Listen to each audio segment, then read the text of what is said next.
Matanane, welcome to the 38th Guam Legislature, your Guam Legislature, the People's House. Matanane once again, para todos hamzu. We begin this public hearing by, first of all, thanking God for keeping all of us safe during the recent passage of the storms in Laku. And we also asked for prayers, of course, for our people, and most especially for our brothers and sisters in the CNMI. Let's all please keep them in our prayers. And also, as days go by, whatever we can do to be of help. And so just keep everyone on your mind, please, and may God continue to bless us and keep us safe after the passage of this storm. This morning's public hearing is conducted by the Committee on Finance and Government Operations and is called to order at this time, 0901 on Friday, April 17, 2026. First notice of this public hearing was disseminated to all senators and media outlets on April 10, 2026, and its second notice disseminated on April 14, 2026. These hearing notices were also made available on the Guam Legislature's website, our legislative calendar, and the Government of Guam's public notice portal. The committee will hear testimony on the following bills that are on the agenda. Bill number 293-38 COR, sponsored by Senator Sabrina Salas Matanane, is an act to add a new subsection 58128.8B5 and a new subsection 58128.1I to Chapter 58, Title 12, Guam Code Annotated, and to establish caps beginning January 2027 relative to Public Law 38-27. And we will also hear Bill 293-38 COR. It is an act to add a new subsection 58128.8B5 and a new subsection 58128.8I to Chapter 58, Title 12, Guam Code Annotated, and it is to establish, you're going to hear that one already, okay? So we will proceed with that bill, and that bill, once again, is sponsored by Senator Sabrina Salas Matanane. Senator, you're recognized.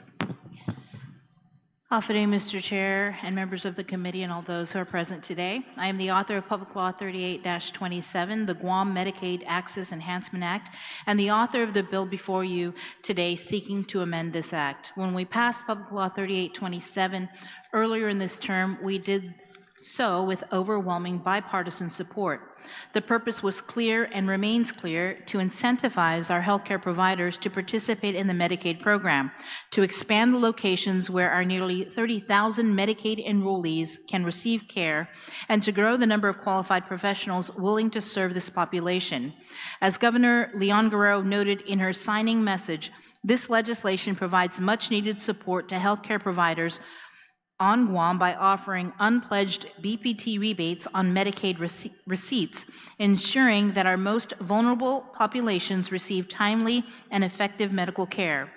Today's bill is not a reversal or a reconsideration. It is a refinement born from the consultations that followed enactment as GITA and Public Health began work of implementation due to amendments made to the original form of Public Law 38-27 as requested at the time by the governor.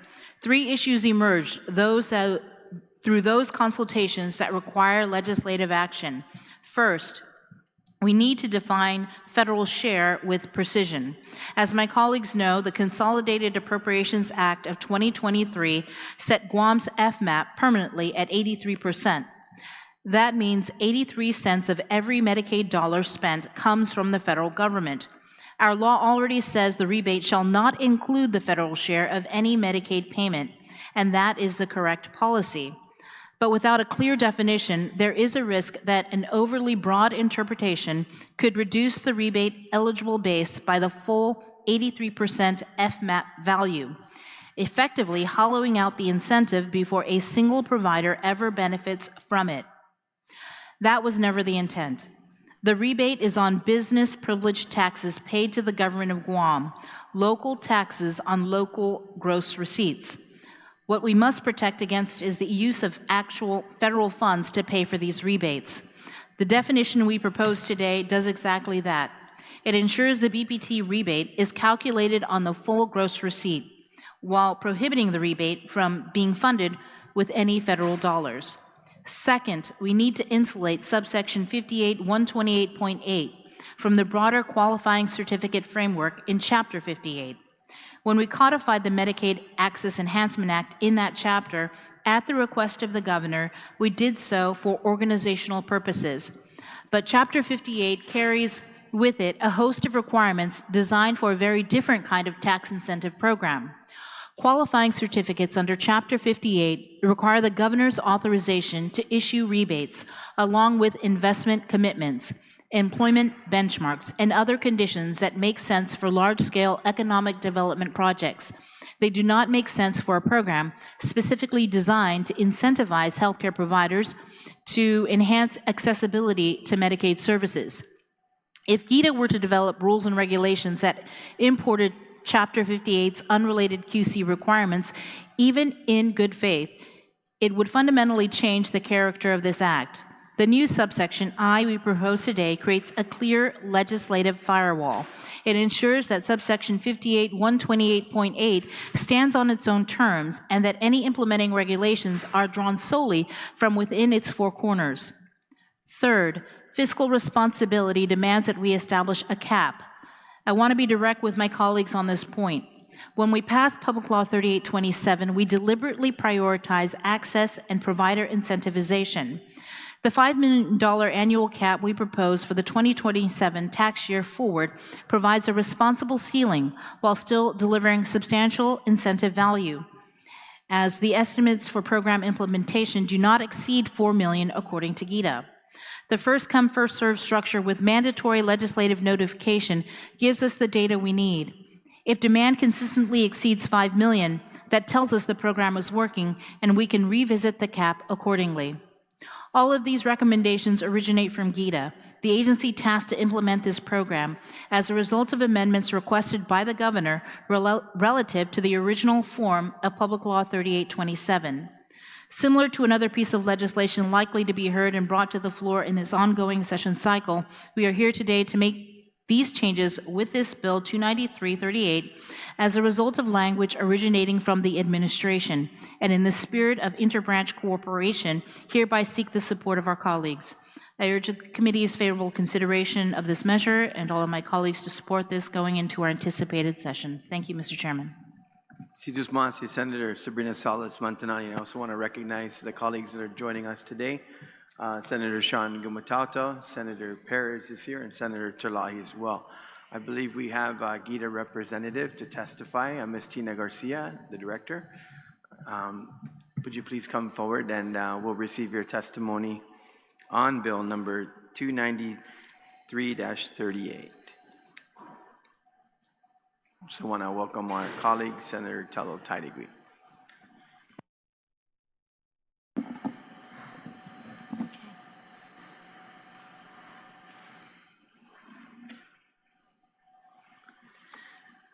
Okay.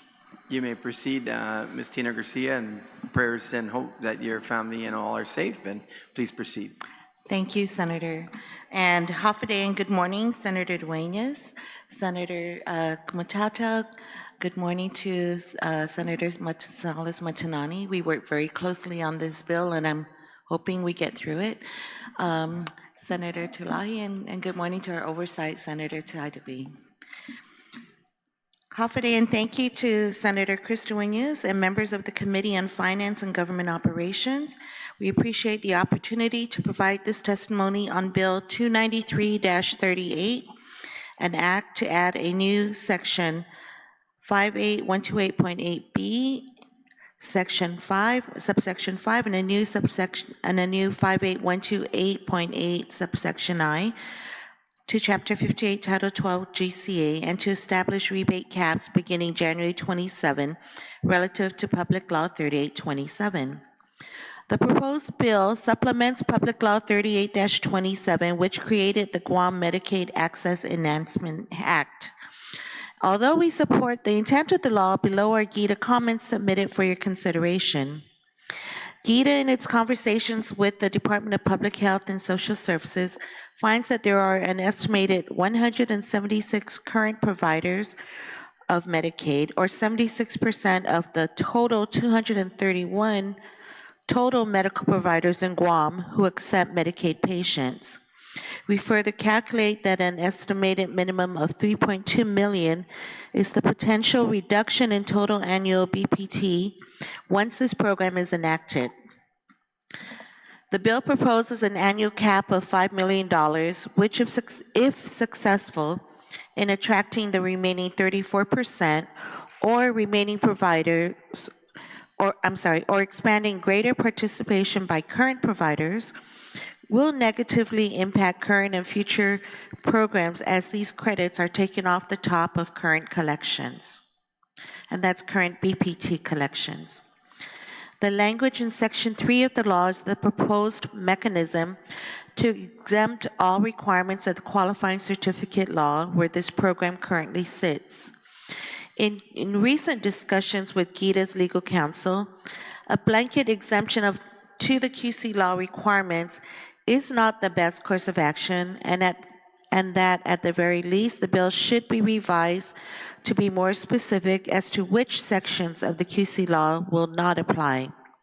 Another option would be to remove the act created by Public Law 3827 from the QC law, 12 GCA Chapter 58 in total, and place it as a new article under 12 GCA Chapter 77, which is entitled Special Projects and Activities of the Guam Economic and Development Authority, and is where all other tax credit programs are placed. Noteworthily, the bill does not contain a sunset clause. We ask for your consideration of a sunset clause, as it may be prudent to allow for a review and analysis of the program's efficiency and will allow policymakers to fully evaluate the program's achievements. The bill will have a significant impact to GITA's operations based on the possible volume of applications and reviews that will have to occur annually upon program launch. GITA is evaluating the potential staffing, supply, and equipment needs to implement the program. As such, providing a mechanism for GITA to cover some of its costs, such as an application or processing fee, should be considered. I close with a final comment, not GITA related, but based again on my discussions with Department of Public Health and Social Services. This bill will authorize a provider to rebate all BPT paid on Medicaid reimbursements, both local and federal share. I understand DPHSS is communicating with the Centers for Medicare and Medicaid Services regarding this tax credit program, as it could possibly jeopardize future federal Medicaid reimbursements. We suggest that the committee consults with DPHSS as the bill moves through the legislative process to ensure Guam's Medicaid program is kept intact. Thank you again for the opportunity to present testimony today on Bill number 293-38. And I also want to thank specifically Senator Sabrina Salas Matanane for reaching out to GITA and for working with us to amend her bill accordingly. Again, Senator, these are additional comments that came up after our discussions going forward. So thank you, Senator, and that's all I have. Ready for questions. Jesus Masi, Director Tina Garcia. I wanted to make this announcement prior, once again, just to reiterate. We reached out, of course, prior to this hearing and during the announcement of this public hearing to invite, and we gave the authors also the opportunity to let us know who and to invite via email. We have several follow-ups. I know that's been inclement weather, but we're carrying on the business of the legislature today. And also, just for the record, on all the bills to be heard today, I'm extending the written testimony to 10 days. And if there's anything compelling that comes in on written testimony, I will consider a follow-up hearing. But other than that, we have at least 2 representatives here today, 1 representative also on the subsequent bills to be heard. So I wanted to make sure that was on the record for my public hearing, knowing that I'm sure there are some difficulties for some to come forward, but the record will remain open, as well as all of the work that the committee did to make sure that those committees whose bills are being heard today have been afforded all the opportunity to invite their guests and invite testimony. With that, Senator Gumatalto, you're recognized at this time. Yes, thank you, Mr. Chair, and thank you, Tina, for being with us this morning. And I'm hoping that you or your agency, in terms of the impacts from the storm, were not terrible like I think our friends in the CNMI have seen, and hope everything fared well. I only have a couple questions, Mr. Chair, and if I can, Tina, as of today, have the rules and regulations implementing 37 or 38-27 been promulgated under the administrative adjudication law? And if the 90-day deadline is passed, can you tell us today what is causing the delay, and when do you think the rules may be in effect? Thank you, Senator. When the bill was first passed, we had to first understand the Medicaid program, the process it's going through, as well as understand from public health what kind of information can be released. Again, we have to be very sensitive to the HIPAA rules, and so we had to understand that what can be released, so that when we put together the rules and regs, we can accommodate all of that. And so we're just coming to an agreement with public health on what can they release. Again, whether it's a statement or a letter of who are the providers and how much Medicaid they received. And so we're working out that application process to be able to get it through.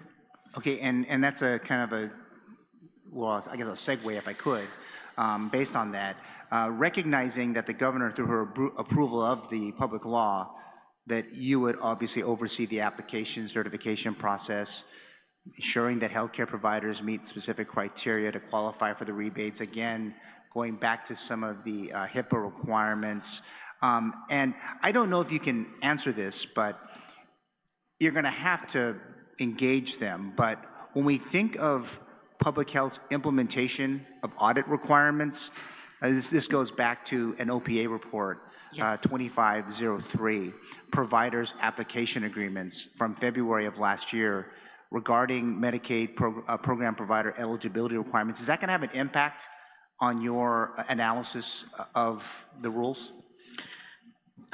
We did review that report, and just to understand what they looked at, we're hoping that, again, this program we open to those eligible providers that have gone through the CMS process. So that's everything before GITA can step in, meaning they have to complete the CMS.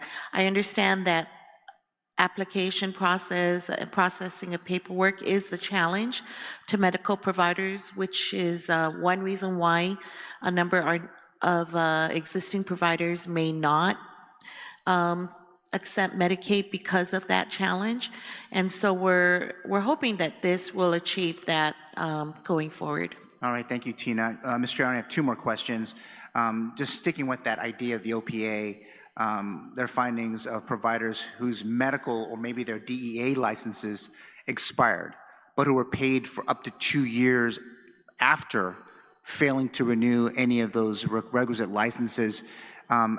Is that going to have any impact on your ability to maybe to set rules, or could it be a provision to ensuring that they are in compliance with the audit findings from 2025?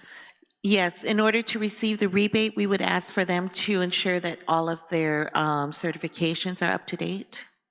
Okay, thank you for that. And then finally, before the bill takes effect, if this, and I'm sure we're going to get it through on the other side, but are you going to ensure there's a verification mechanism? I think you mentioned that you're going to have to use to confirm that a provider applying for some level of a BPT rebate, that again, none of their licenses have expired, during the period which they're going to be seeking the rebate. Do you have I think you did this during the pandemic, right? This is going to be very Yes. similar?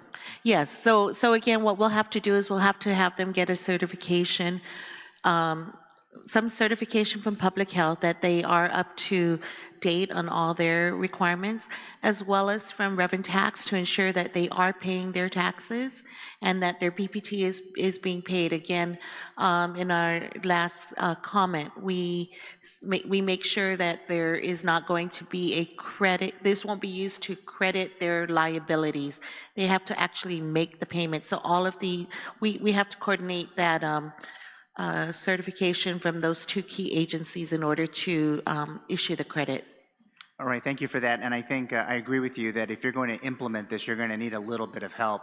Having your team is not going to be just one thing to be able to just, okay, I can take in forms. Yes. They're going to have to understand the forms that they're in fact looking at and making sure they comply with any or all federal regulations. Mr. Chair, that's the only questions I had, and thank you again, Tina, for being with us this morning. And I will add that Revenue Tax has expressed the same thing to us, that to be able to process what could be 177 applications will require additional help and assistance. All right, got it. Thanks, Tina. Thank you, Mr. Chair.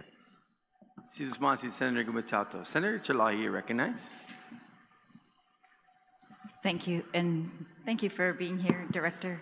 Thank you. Can you just clarify your testimony? It says that you support the intent of the law, but below are the comments. Do you support the bill as written? We support the intent of creating a program to increase medical service, Medicaid to people in need. So yes, we support that intent. And that's why we say to strengthen this for a GITA program, this is what we'd like to add or recommend on the bill. All right, so public health, as you're testified, already has 176 providers. That's 76% of all the medical providers on Guam who are currently accepting Medicaid. So do you believe that, have you seen anything that tells you that this is going to attract any additional Medicaid providers? They're already, in other words, providing this service without this tax credit or rebate. And as Senator Gumatato has said, there was an audit, and a lot of existing providers are challenged with complying with Medicaid reporting requirements and certifications. And so we've seen some providers either reduce the amount of Medicaid clients that they will accept, as well as, or just not want to accept the program at all. This incentive, this tax rebate may incentivize them to work harder to actually hire someone, because this is money coming back to them. yeah, it looks like it's up to, they can credit 100% of their BPT? it's if they have 5 employees, right? yeah, well, again, it's a layered, meaning they can apply for the credit based on how many they see, how many locations they have. You know, it's a layer. The original public law 3827 kind of layers in all the how they can apply for this rebate. Yes. So again, it Yeah, could so if be they have up five to. if they have 5 healthcare employees, it looks like they can get 20% for each, and they can, up to 100%.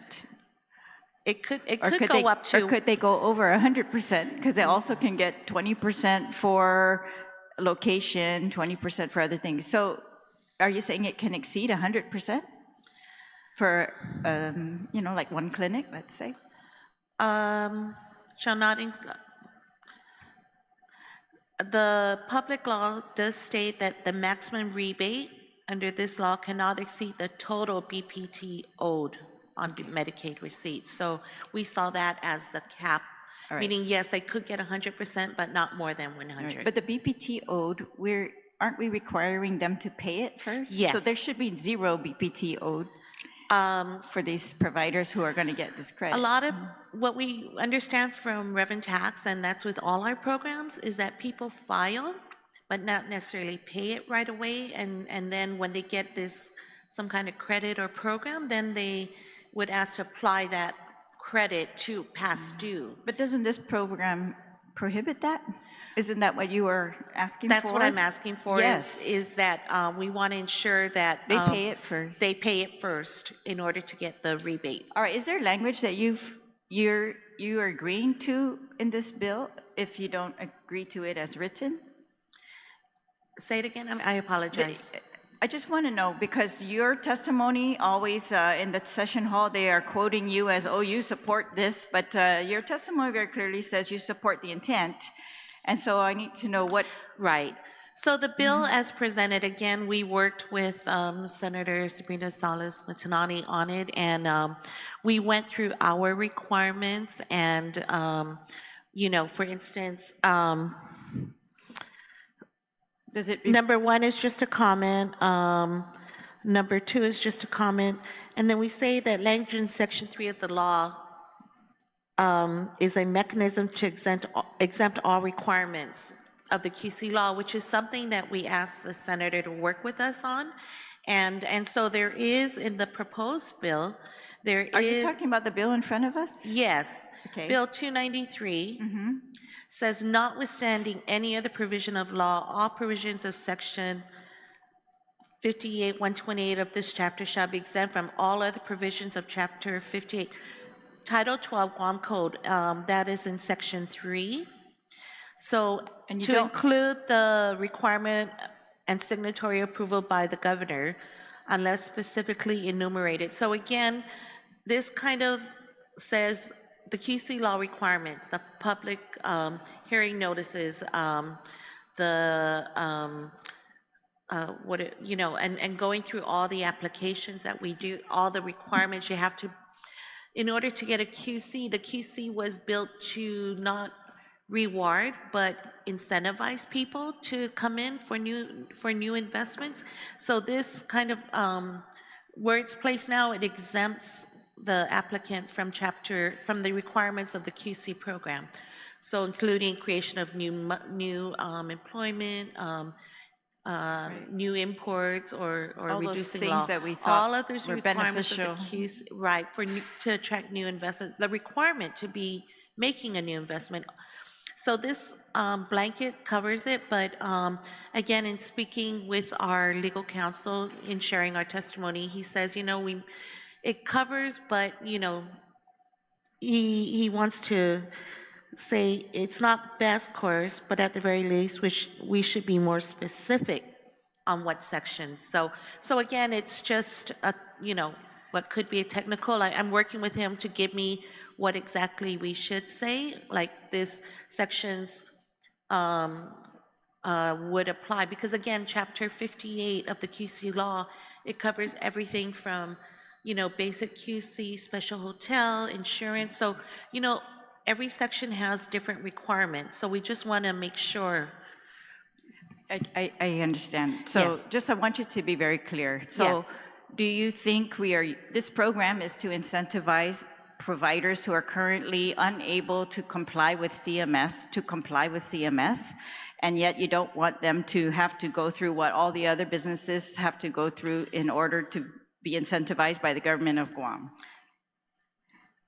We want to incentivize new Medicaid providers or expansion of the program on current Medicaid providers by having them have an ability to rebate what they're paying in taxes.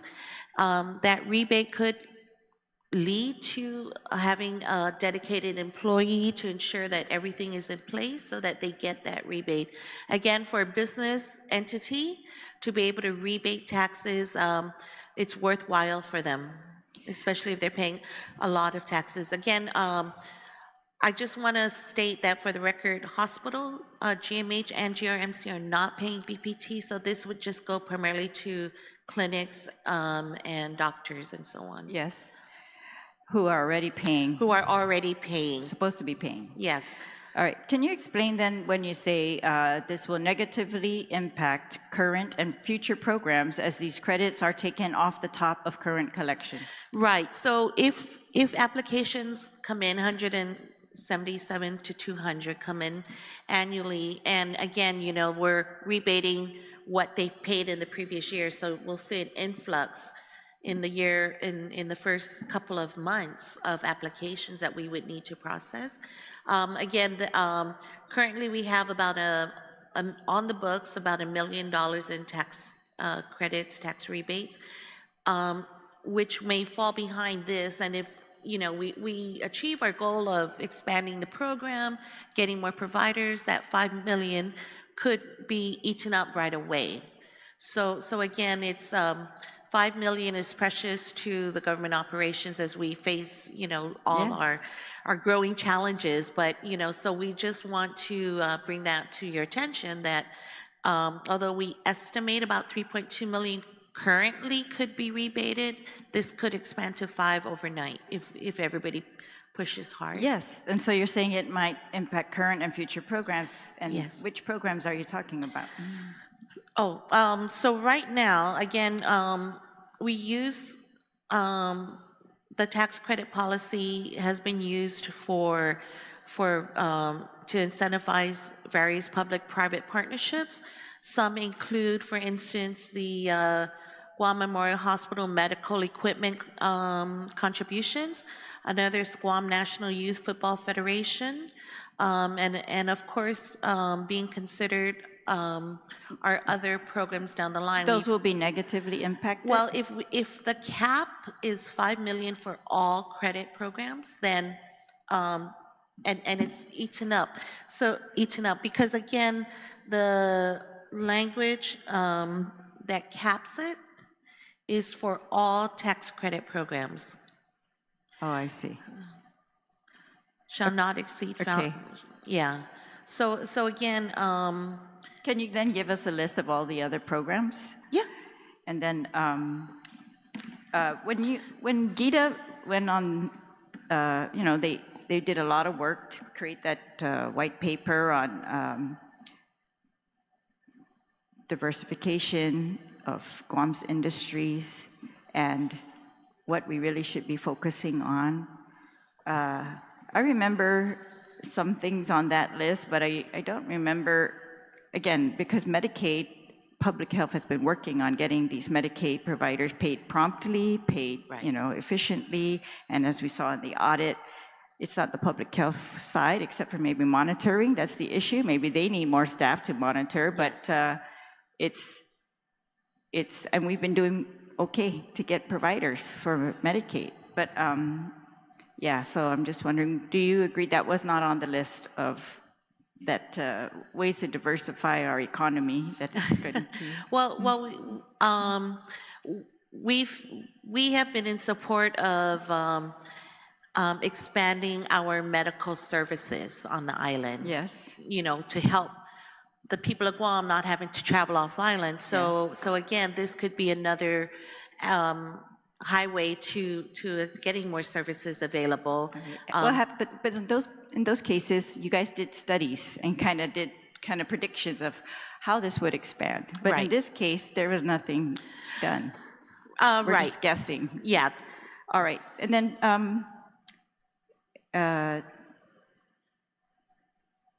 the sunset clause, what are, first of all, the original bill said you were going to do rules and regs in 90 days, and in 90 days, the rules have not been done. That's correct, right? That's what you testified earlier. And Yes, ma'am. And there also have been no applicants. There is not even an application form. We're trying to complete that now. All right. And then the sunset clause, what are you recommending? We've done 5 years, we've done 10 years, I think, to allow us to get to really know this program and its effectiveness. We may need up to 10 years. So do you still support this bill if it could possibly jeopardize future federal Medicaid reimbursements? I can't, I would not want to jeopardize that program, and I'm just making a statement that, you know, to make sure that public health does make us, is looked at or spoken to about Medicaid in general. All right. Yeah. Thank you, Senator. Thank you so much. Thank you. Senator Tai, thank you. Senator Talatatic, will you recognize? Thank you, and good morning to my colleagues, and good morning to those who are here today, taking the time out, and especially to the listening audience. I hope everyone is okay who's able to receive communications right now, and I just wish everyone the very best in recovery, and of course, keeping the CNMI as well as the other Marshall Islands in your prayers. There's been already one fatality in the CNMI, so please, everyone, keep them in your prayers. That being said, just going back to what Senator Lahi mentioned about the jeopardizing the Medicare, Medicaid, reimbursement or any opportunity moving forward for that matter. Have you, Tina, had the opportunity to really sit down and talk with public health as well as do additional research on the probability of something like that happening? So we have had meetings, roundtable meetings, and public health has been present. And I know that they said that they had a concern that they were checking with CMS. And, because CMS has passed, they pass regulations on certain things. I'm not in that environment or that world, but I have not received directly anything in writing from public health that says it will jeopardize. I just know that they did express concern. How much more time do you think you need to ensure that we do not jeopardize those federal funds? Have you made a phone call? Today, I know, I'm so sorry having to be here today. People are still recovering out there, and it's hard to have people come in front of us to answer some of these very difficult questions that may lose some federal funding. And to me, that's my greatest concern, to even have any kind of jeopardy with regards to that. You mentioned, Senator Sharlahi mentioned, may I recommend that you, as soon as you can, talk with public health, and especially we need to get their testimony here today, which we understand the situation, and thank the chair for allowing that extension to allow testimony to come in. However, you did mention, again, about the sunset clause. You mentioned 5 to 10 years. In the sunset clause, do you see as well having a certain amount of funding allowed per year? Like we do with tax credits, we allow certain nonprofits or even just other businesses that tax credit, and we'll say $5 million, and then we say, okay, it's a 5-year sunset clause, it's $1 million a year. That way we can kind of keep track of how much we need to deduct from our revenue projections coming in for the government. So do you recommend something that would work?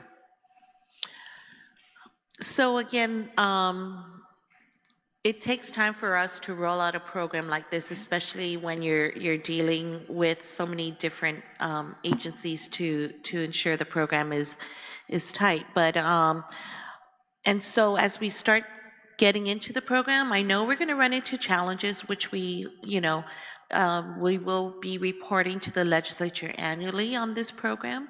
But as we go down the road and we try and smooth things out, we're going to see, is this really bringing in more providers? Is this really expanding the Medicaid program? Or is this just, a payout to people for providing that service? And so, again, we need to carefully study the results of the program going down, and then determine, as we get closer.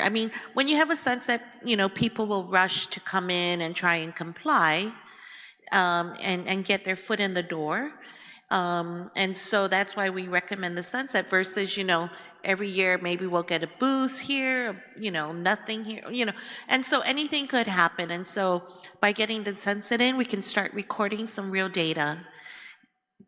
That's what I'm saying. Do you recommend that we just limit this to, like, it's $5 million, right? And limit the per year how much tax credit, like we've done in other programs? Yeah, that would be the best option. Yeah.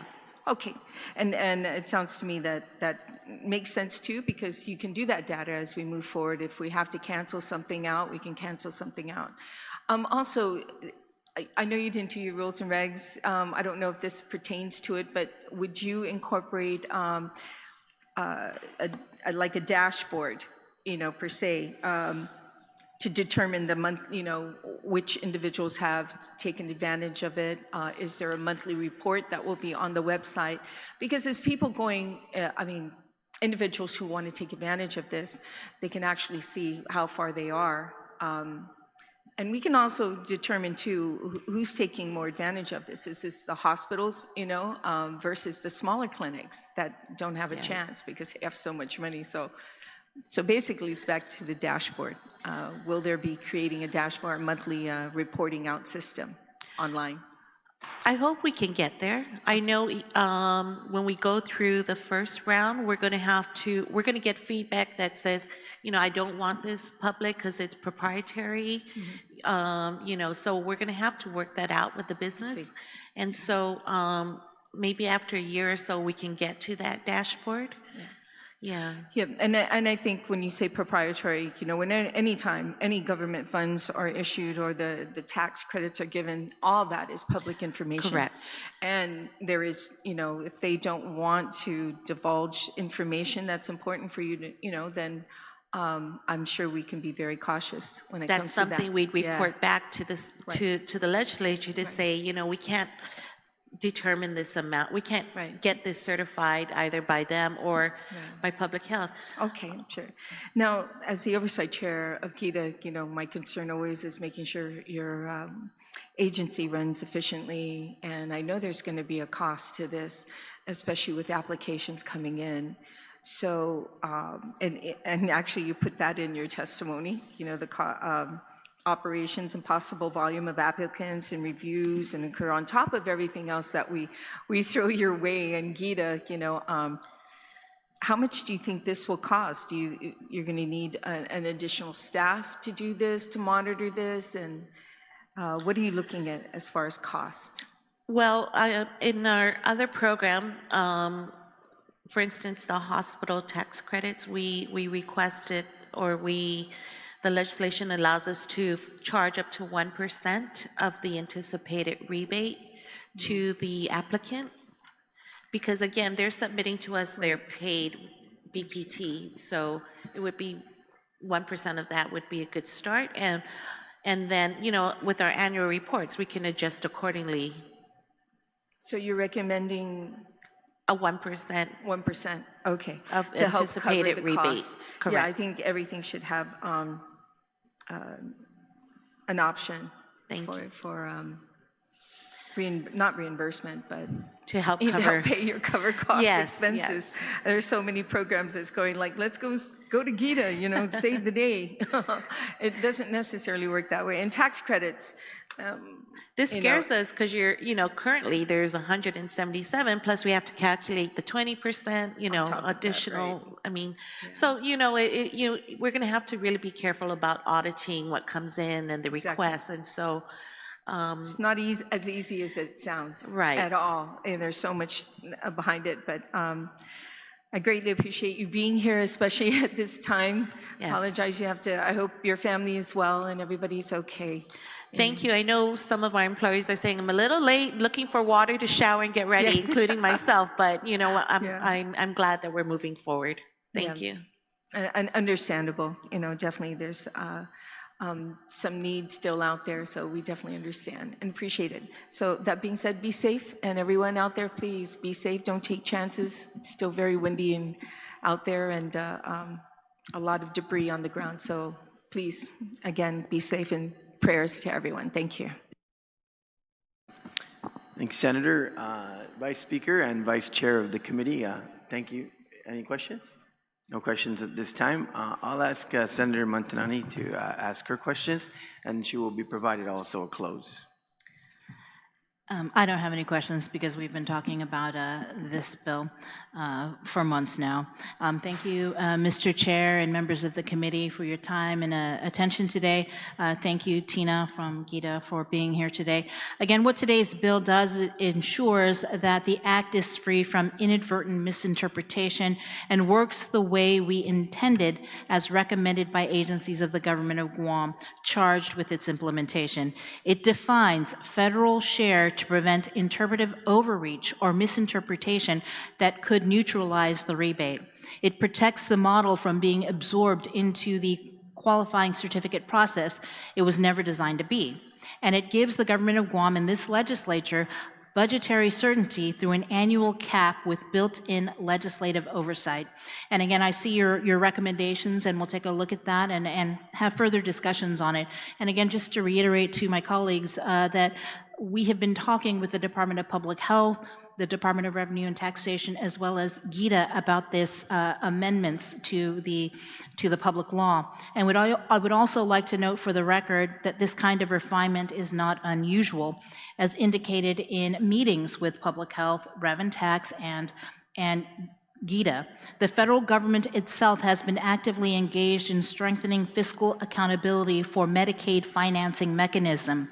CMS, and this is according to Public Health in our meetings, issued guidance in November of 2025 to strengthen oversight of Medicaid financing. Specifically to the CMS requirements, tax policy relative to Medicaid enacted before July 5th, 2025 are grandfathered into their adopted changes. So thankfully, we had enacted Public Law 3827 beforehand and even dated its implementation into the legislation to January 2025 of that year, with all benefits accruing to date. With these clarifying amendments, we avoid confusion on implementation without changing any tax policy relative to the Medicaid program. And so with that, Mr. Chairman, I respectfully move that the committee report for this measure be favorable and again encourage the support of all my colleagues. Sizo Ismasi. Ismasi, yes, we'll work diligently on the committee report. Ismasi, and that concludes the testimony then. Now we'll move on to bill number Chair, can I ask one more question, 301-38. please? We're moving on to bill 301-38, and that is introduced by myself, Chris M. Duenas, an act to amend subsection 5141 of Chapter 5, Title 5, Guam Code Annotated, relative to expanding the Government of Guam Procurement Training and Certification Program to widen availability and opportunity for procurement professionals within the Government of Guam. I have an opening statement on this bill. Today we are hearing testimony on bill number 301-38, legislation I introduced with bipartisan support to strengthen and expand Government of Guam's procurement training and certification program. At its core, this bill is about making government work better for the people we serve. Procurement is one of the most important functions in the government. It is the mechanism through which agencies purchase supplies, contract for services, complete capital improvements, and deliver essential public services. When procurement is delayed, projects are delayed, services are delayed, and ultimately our people, the ones who feel the impact. What we have heard from agencies across GovGuam is clear. Employees who are ready and willing to comply with the law and obtain the required certifications are too often unable to do so because there's simply not enough training opportunities available under the current system. Under existing law, Guam Community College serves as the sole provider for this certification training. GCC has done important and valuable work in this space, and I want to be clear that this measure is not intended to diminish that role in any way. Rather, this bill recognizes a practical reality.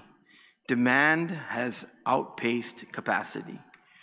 Training sessions fill quickly, employees are turned away, certification is delayed, and as a result, agencies face unnecessary bottlenecks in carrying out procurement functions that are essential to daily government operations.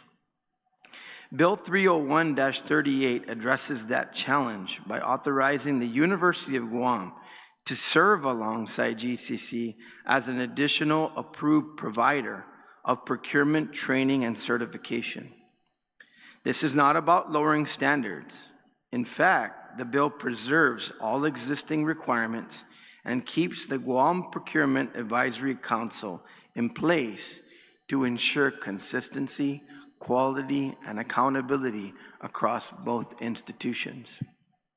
This legislation is also especially meaningful because it was directly inspired by the work of students at the University of Guam whose research identified this issue through engagement with procurement professionals across multiple agencies.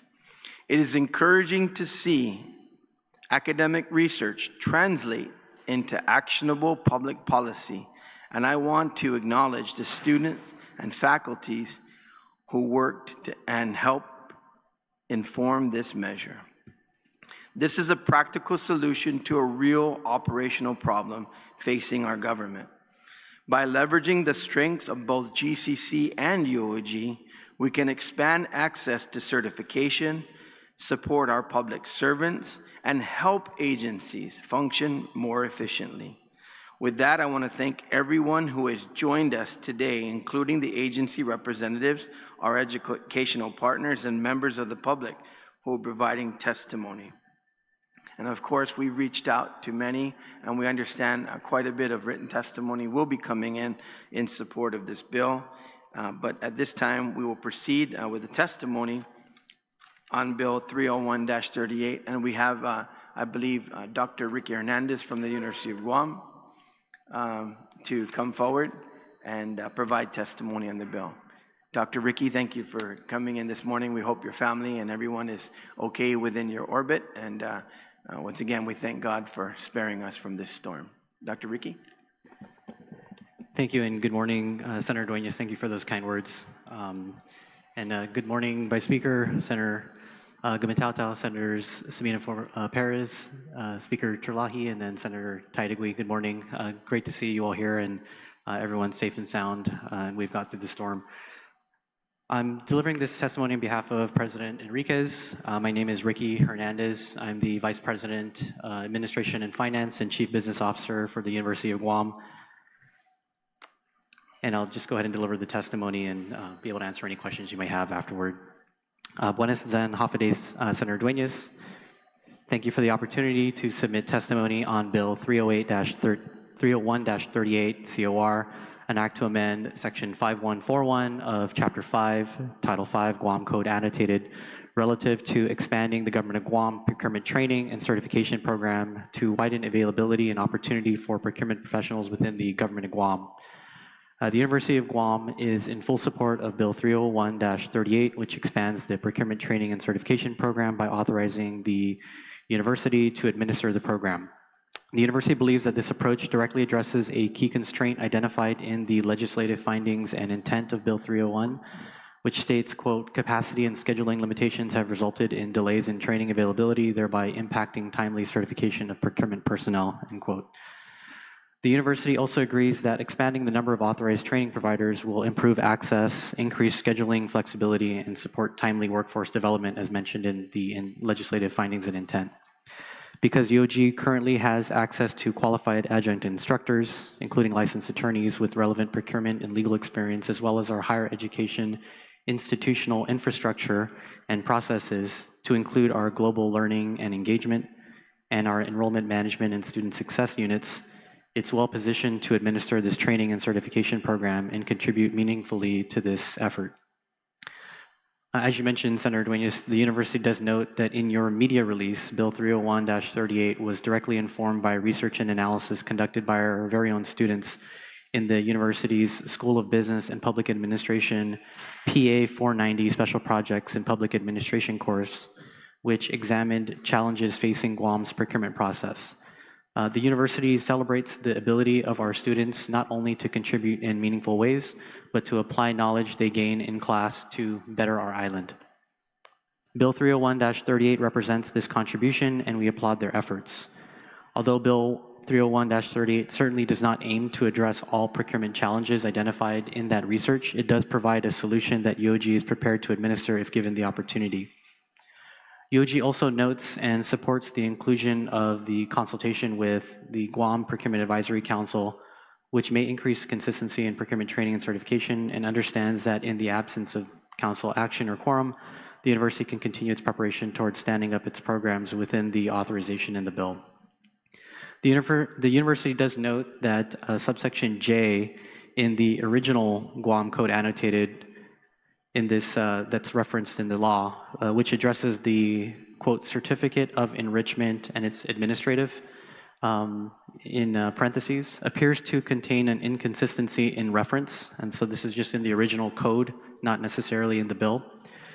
While the subsection describes an administrative level certification, the end of that subsection requires, it mentions a certificate of enrichment advanced, which in the law, it's a lower level certification. This appears to be corrected in a separate bill, Bill 300-38, but we just wanted to note this inconsistency that currently exists in the Guam Code Annotated. In conclusion, University of Guam supports the legislature's efforts to strengthen procurement capacity across the government of Guam. Expanding access to training through multiple institutions is a practical and scalable solution to legislatively identified constraints. With the minor correction outlined above, Bill 301-38 COR provides a strong foundation for a more accessible, consistent, and effective procurement training and certification system. UOG stands ready to partner with the Guam Community College and the Guam Procurement Advisory Council to deliver high-quality, accessible, and professionally relevant procurement education. Sidus Masi for the opportunity to provide testimony in full support of Bill 301-38. Sincerely signed, Anita Borja-Enriquez, President. And I'll just also add, just because I know that Bill 300 is on the agenda, but as it relates to an articulation agreement or a need, because if someone is taking a couple modules in GCC or at UOG and then wanting to take a couple modules at the other institution, that an articulation agreement would be helpful so that we could accept and vice versa the credits that were obtained from either institution, and wherever they end, they'll have at least that kind of articulation agreement that's set up. But other than that, happy to answer any questions that you might have, and thank you for the opportunity again, Senator Duenas, for providing this testimony. Subhazus Masi, Ricky, you know, you've been all over government, and especially this branch, running OFB before. As a member of the governor's cabinet, you've seen firsthand how procurement is a challenge in the government. In your opinion, how else can UOG step up to solve procurement challenges?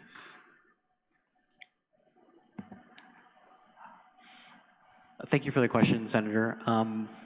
You know, I think this is kind of a good first step as it relates to the university's ability to kind of address some of the challenges. Obviously, there are challenges that span not just the training portion of procurement, but other, I guess, parts of the policy. But I know that the bill is specific to this.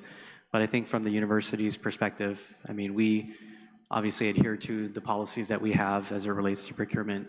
But you know, I think this opportunity would be a good first step to be able to increase and widen the access to the training. And you know, we can definitely talk about some other opportunities that may arise with university assistance later on. Do you share my observation in my opening statement? Because this is what I'm getting time and time again while we're having our second, you know, of course, this is a second budget under my stewardship, and that it seems, once again, perennial, directly with the agencies, constantly we ask them, you know, what is the holdback on your budget and lapses and the like. A lot of times it really does come down to procurement, and it does include significantly procurement challenges, but also, I believe, on the training side. Did you observe that, or do you continue to observe that? Well, I think certainly there's the training program. I know that my former boss, the former Speaker BJ Cruz, was the one that really helped to push and authored this training certification program. which I think I know that I've been in some public presentations that he's provided, or at least his auditors have provided, that reflect kind of a decrease in protests, which could be correlated with the training occurring and starting back over 10 years ago, or at least about 10 years ago. But, you know, I think some of the challenges that we face are likely, you know, being able to find people interested in buyer positions. I think professionalizing the classification, and obviously I'm talking, maybe it's not necessarily a university, but I'm just speaking from my professional perspective. I think as it relates to offering training and professionalizing a little bit more of the position descriptions of buyers, there might be an opportunity there, so that people can see that that's actually a career pathway. You know, because I know I've seen in other universities, there's career pathways for like logistics, supply chain, and you know, that's not necessarily something that students find their way into. People kind of fall into or find themselves into a public procurement position, and it's not like kind of a plan from the beginning. But if there's some way to be able to not only get it from the beginning side before even training happens, that would be helpful. But you know, from my perspective, I've done some additional training through obtaining certifications. So myself and one other person in the government has a certified public procurement officer designation, and that is out of the Universal Public Procurement Certification Council. So there's other opportunities to enhance the ability to get training elsewhere. It's just obviously trying to apply that training to the law here on Guam, and I think that's always kind of the focus. But yeah, just happy to talk about that if you want later on or now. But yeah, I think opportunities are out there. It's just applying those principles to the existing law in Guam. Yeah, so my takeaway from your testimony really is the expansion is needed and welcome in terms of the opportunity. Yes, and the universities, we have the infrastructure because we are a higher education institution to be able to offer this and go through the process that the bill identifies to be able to stand this up. Yeah. Here's another thing, you know, and you might have noticed this during your time as well. Whenever we talk to the administrators within the agencies, when we talk to the AAOs, the ASOs, a lot of times it's really the structural aspect of the budget. And they deal a lot with BBMR, and they deal a lot with, of course, OFB from time to time, really on the numbers, how they're tracking, and what the budget overall looks like. But my experience is a lot of the procurement is downstream, particularly when you're dealing with federal grants, dealing with other things that basically those are the level at which those program coordinators and program implementators, really they're the ones who are the boots on the ground with regard to what you're going out to procure and what information you're providing the buyers and how that whole system is going to work. That's why I see this even really downstream of AOs and ASO, because like I said, they're normally the ones certifying, they're dealing with the overall budget and management of the operation, but really these programs are implemented at boots on the ground level. Is that your experience as well? Yeah, you know, I think, unfortunately, when I was here in the legislature, I didn't have executive branch experience, and so as we did the budget, just kind of reflecting back on the importance of procurement in budgeting, I kind of tell some of my students that I teach public budgeting for at the university, you know, the importance. I have a session of just talking about public budgeting, public procurement, because it's such an integral part of the budget process. Because if you kind of look at the government budget, there's, you know, personnel costs obviously, but everything else, likely other than utilities, goes through procurement in some form or fashion, some source selection method. But I think, you know, to your question or your point, that, you know, it's so vital. And, you know, I can't speak necessarily to the experiences at GSA because I haven't had to go through that process as someone that worked in the executive branch. Because at the airport, of course, in my experience at the airport, we had delegated authority from GSA, and so you know, smaller operation, specific to a lot of construction projects and so forth. But I think with the training is always helpful, especially if it's required. And I note that a lot of my buyers at the airport and buyer supervisors that have gone through that program, of course, the program that's required, you know, they've come back with good information, and then they can apply it on the job. So it's actually very helpful. Yeah, that is true. When you get the authority on the larger organizations, you can really move things, you know, quite a bit faster. So, when the bill passes into law, how quickly do you think you could stand this up? I'd have to confer with our executive office.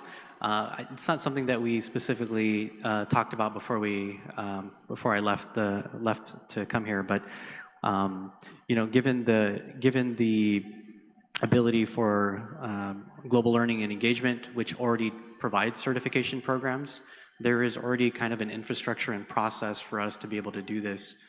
But I know that we have to determine things like fees, and I understand that the bill does contemplate, as the existing law contemplates, that this is a cost recovery. And so what we're looking at doing, I think, when we look at the current costs and the, I guess, the fees that are charged currently, that looks to be favorable and sustainable. But I don't want to speak early before we actually kind of talk about really how to implement this and so forth. But you know, we will do our best to stand it up as quickly as possible within the requirements in the bill. In the bill.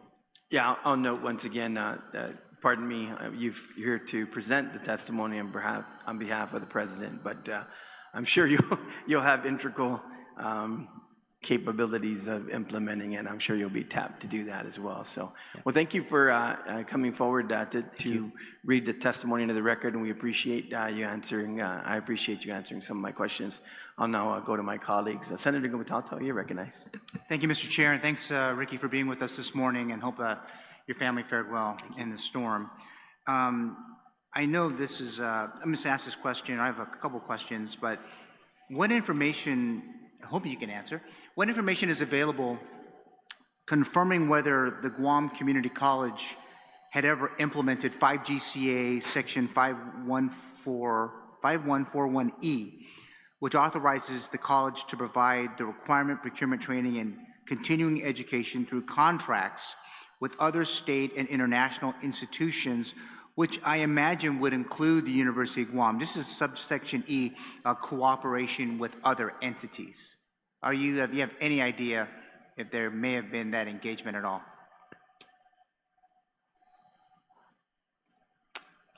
Unfortunately, I'm not aware of any of those. There could be, but I wouldn't be able to speak for GCC on that. Right, and I think if we're going to keep it in there, you know, I was wondering if ULG was considered that other entity, if you will, in that process, perhaps. Well, you know, that's a good question, and I know I've read Bill 300, so there is reference to the National Association of State Procurement Officials, of which the government of Guam is a member, and that's with Director Edward Byrne and the current GSA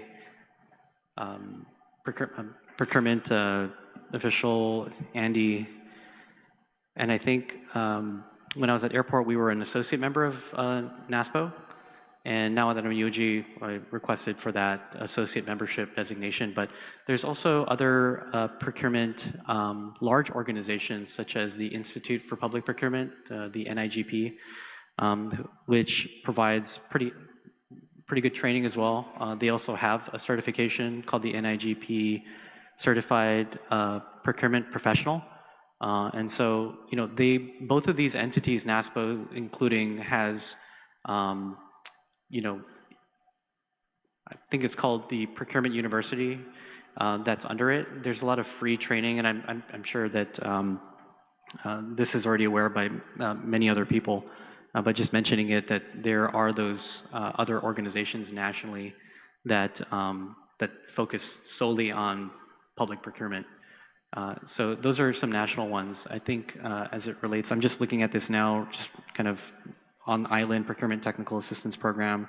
I'm not too familiar with Hawaii Procurement Institute, but there would be other organizations that we'd probably look to see if we can effectuate some parts of this cooperation. But of course, I think it always has to fall back on how is it relevant? How do you make it applicable to Governor Guam procurement statutes, right? And so, because you can learn about the theory and the academic side of it, but then, you know, how to negotiate and, you know, what are some source selection methods that are typical, how, you know, and so forth. But applying it to what our standards are, you know, is always an important thing to kind of translate those national standards into, you know, Guam-specific application. Yeah, thank you for that, Ricky. And I'm glad you mentioned your former boss, the former Speaker of the Guam Legislature, B.J. Cruz, who, you know, this has been his thing since he was elected to the OPA in the special election. And why I mention him, there was an OPA report done in December 2020, report number 2009, which reported the number of Government of Guam employees who completed one or more training modules as of September 30, 2026, found that more classes were needed to meet an increased demand at the time for more courses. And I'm not sure if you're tracking this, but how many individuals are currently on a waiting list? And maybe and how have they integrated online courses? And I know UOG is really good at online courses, being part of the faculty during the COVID-19 pandemic. I was one of the, you know, the many of the adjuncts who were also trained online. But how could they help increase training opportunities? Or how would these, maybe this waiting list, any idea how long that is? It could be this could be going back quite a long ways, right?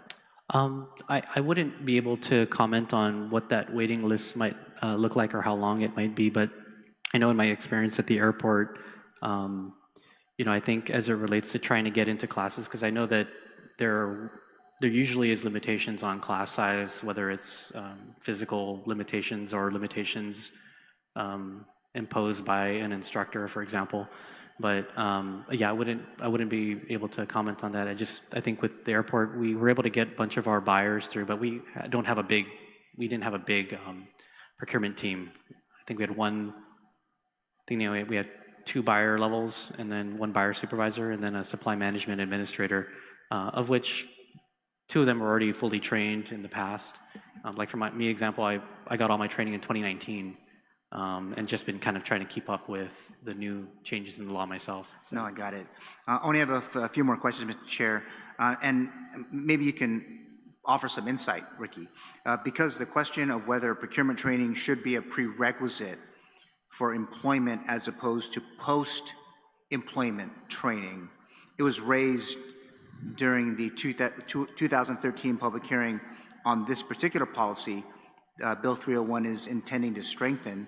What discussions, if any, have been put forward in your engagement with the Guam Procurement Advisory Council or its equivalent regarding establishing procurement training or certification at the front end, or at least during a new employee's probationary period? Thanks for the question, Senator.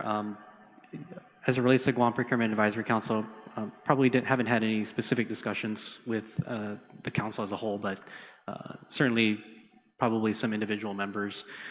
But I think as it relates to pre-employment, I can only speak from experience at the airport. We found it difficult to find people that had Module 1. And so Module 1 was required to get a Buyer 1. And so in my experience, oftentimes they weren't qualified because they didn't have it, even though they may have had experience in, you know, whether it's purchasing at the private sector level or having some prior government experience. So we could have really lost some really talented folks just because the provision was in play? Well, that's how the airport applied it. I can't speak to how DOA applies it or other agencies, but that's how we applied it at the airport. So yeah, you know, as it relates to a pre-employment requirement, certainly if we had the opportunity at the airport to hire people that had pretty good experience, and I know there were, but just didn't have Module 1 because I think when we look at some of the people that weren't qualified but had the qualifications but weren't qualified because they didn't have the Module 1, you know, it would have been we would want to hire them, train them on the job, and then we could probably get them through one of the modules as they become available. But certainly, you know, I don't know how the other agencies apply that, if it's a pre-employment requirement or if it's within the first few months of or the first year to get at least Module 1 for a Buyer 1 level. But certainly, I think, you know, being able to hire someone, especially in a field that usually is not, like I mentioned earlier, kind of a career path that people look to, certainly be helpful to at least required maybe post-employment. Yeah, and I'm not trying to sound like a person who's trying to detract and not getting the right people, but oftentimes because of our laws, some fantastic folks who wish to join government service most often are precluded, even with all of the credentials, because of these types of policies. I'm not looking for loosening of it. It just, well, I guess it kind of sells the point that if you need to get the training, go to UOG at this point. If this bill goes into effect, it'll increase the enrollment. I'm really encouraged by the testimony of the president that the infrastructure to support a policy is in play. You have the great adjuncts. As a member of the adjunct pool myself, I know there's some great people that can help support policies like this.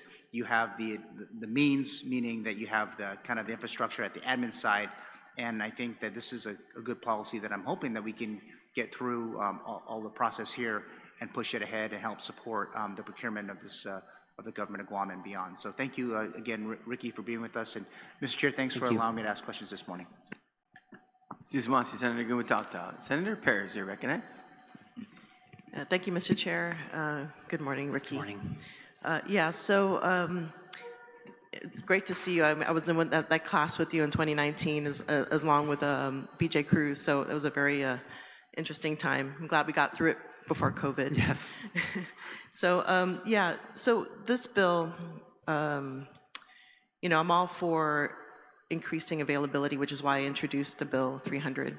And so when there was an amendment that was brought to me, and this became this bill, in fact, to include it in my bill. And my concern was that there wasn't enough dialogue between UOG and GCC in regards to this bill, right? And I was wondering, my question is, so what concerned me about this bill was the or.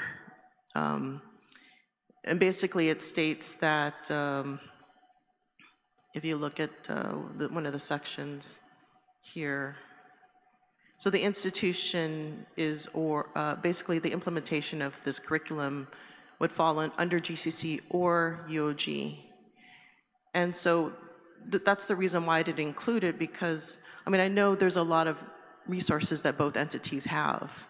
One of the issues that I have with the or is there's a lack of uniformity, potential lack of uniformity. As we all know, the Guam Procurement Advisory Council hasn't really been implemented fully. So since I passed the law to update it so that all government entities can really share their notes on what works best, right? They haven't been, to my knowledge, really been able to address this issue that's long-standing. In fact, when I did introduce a bill, I had it, this was last year, actually, when I produced a bill, the feedback that I got was, oh, let's have the Guam Advisory Council look at it. And, you know, fast forward today, you know, there hasn't been any meeting. So the question is, I mean, how is GCC and UOG, without this dialogue, how are they going to ensure uniformity, especially if the Guam Procurement Advisory Council hasn't met?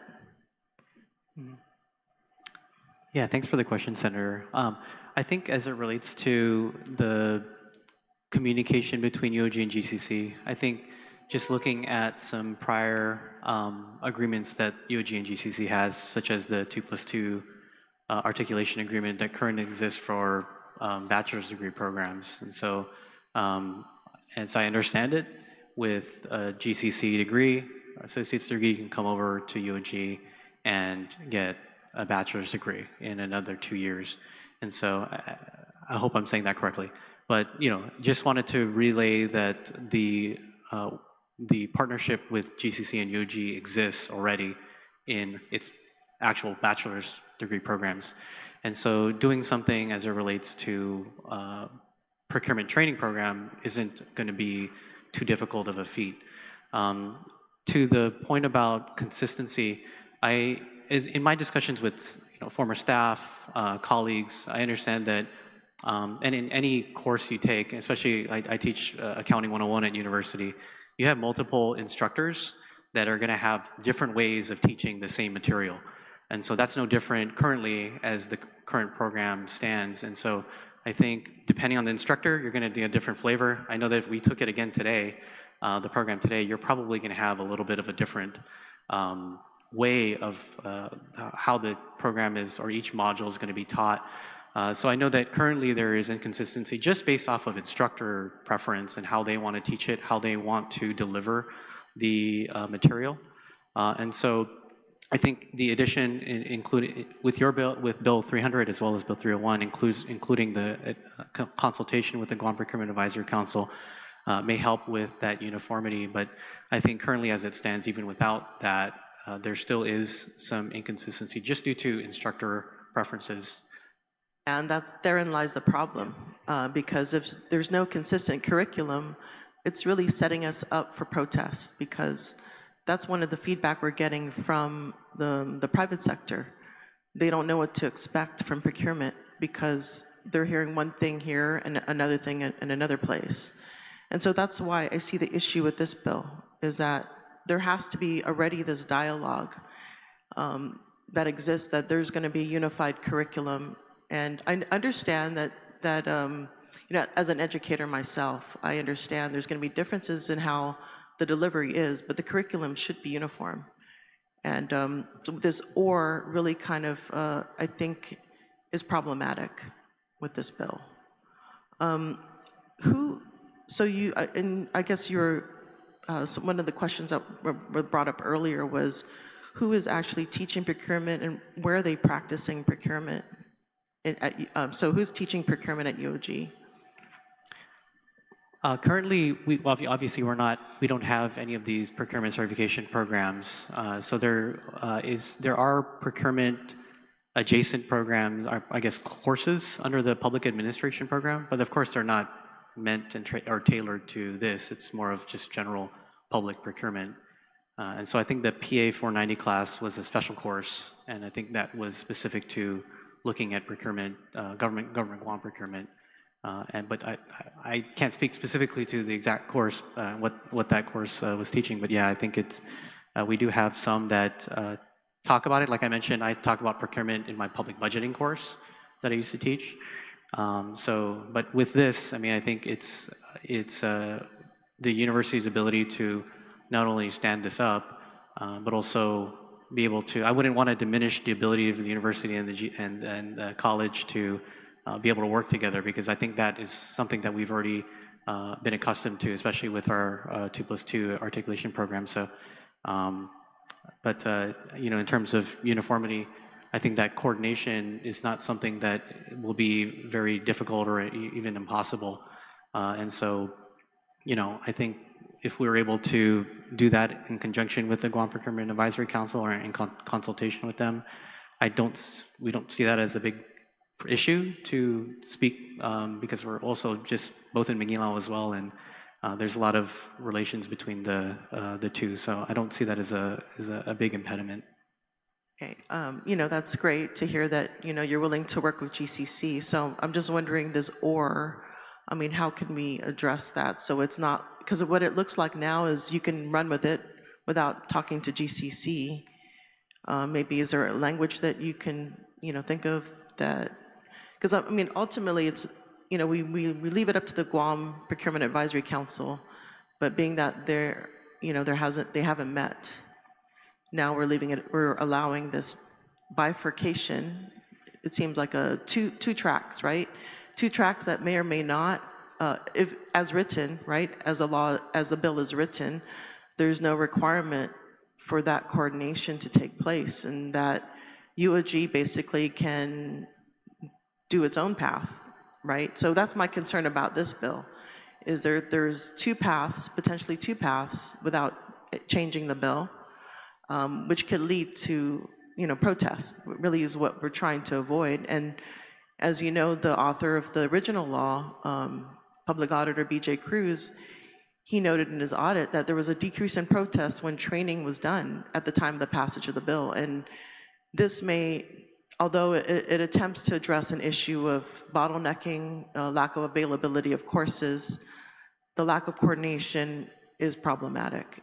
And so I think that there has to be a change in the wording of this bill to ensure that coordination, and which is why I moved forward with my bill to include some sort of articulation agreement or memorandum of agreement between GCC and UOG to ensure that curriculum is uniform and standardized, so that we are starting from a stable footing to prevent protests. So that's really one of my concerns.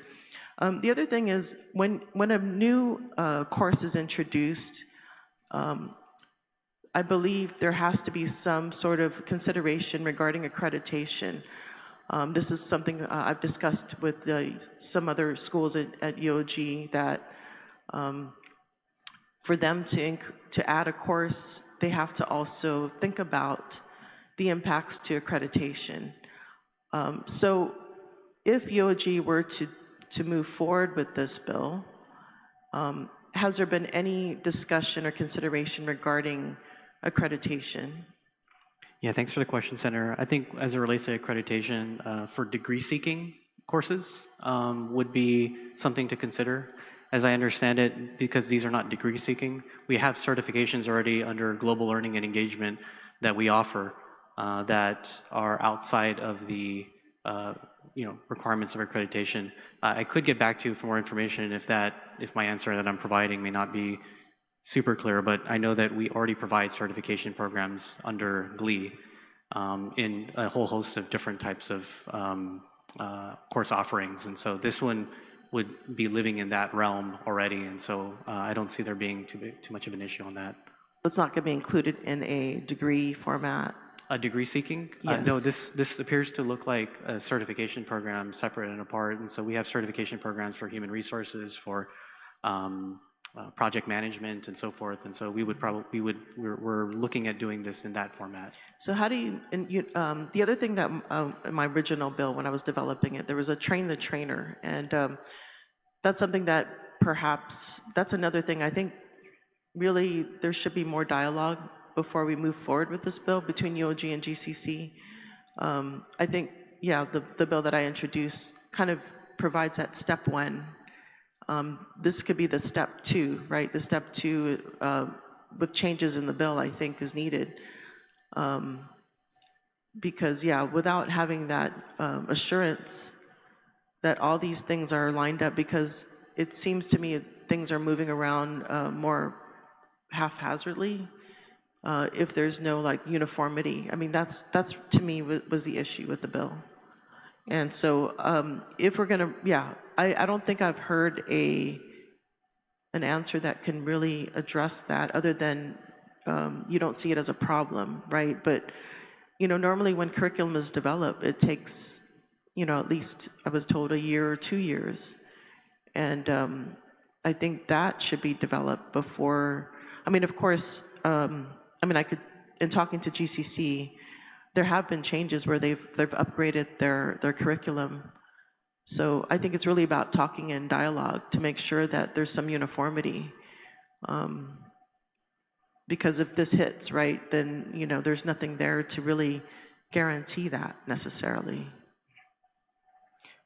Yeah, Senator, thanks. And just to comment on that, I think adding an articulation agreement to the existing bill that we're discussing would help with ensuring that the acceptance, I know articulation agreement isn't a uniformity agreement, but even as the law stands itself, as I mentioned earlier, there is already inconsistency based on instructors. And so, you know, I think adding UOG, if we use the same instructors, would still have the same problem of uniformity, even if we had the same instructors. You know, an articulation agreement would be helpful because if, like I mentioned earlier, you have some people that had taken module 1 and 2 that may want to take module 3 because it's available at UOG, and then take module 4 at GCC. I think that articulation agreement would be very helpful, and also would obviously increase dialogue between the two institutions.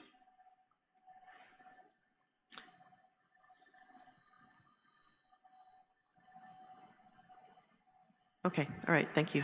Thanks. Thank you for your responses. Thank you, Mr. Chair. Thanks. Ms. Masi, sounds to me like, and I noted to my staff, I need to schedule either a roundtable or an oversight hearing with the Guam Procurement Advisory Council to get up to date with why they haven't met and on what that means. I mean, we keep putting this emphasis on the council and they haven't met. I think that's something we're gonna have to get post-haste information on. And so we'll write a letter. I've instructed my staff to do that and find out what's going on with that.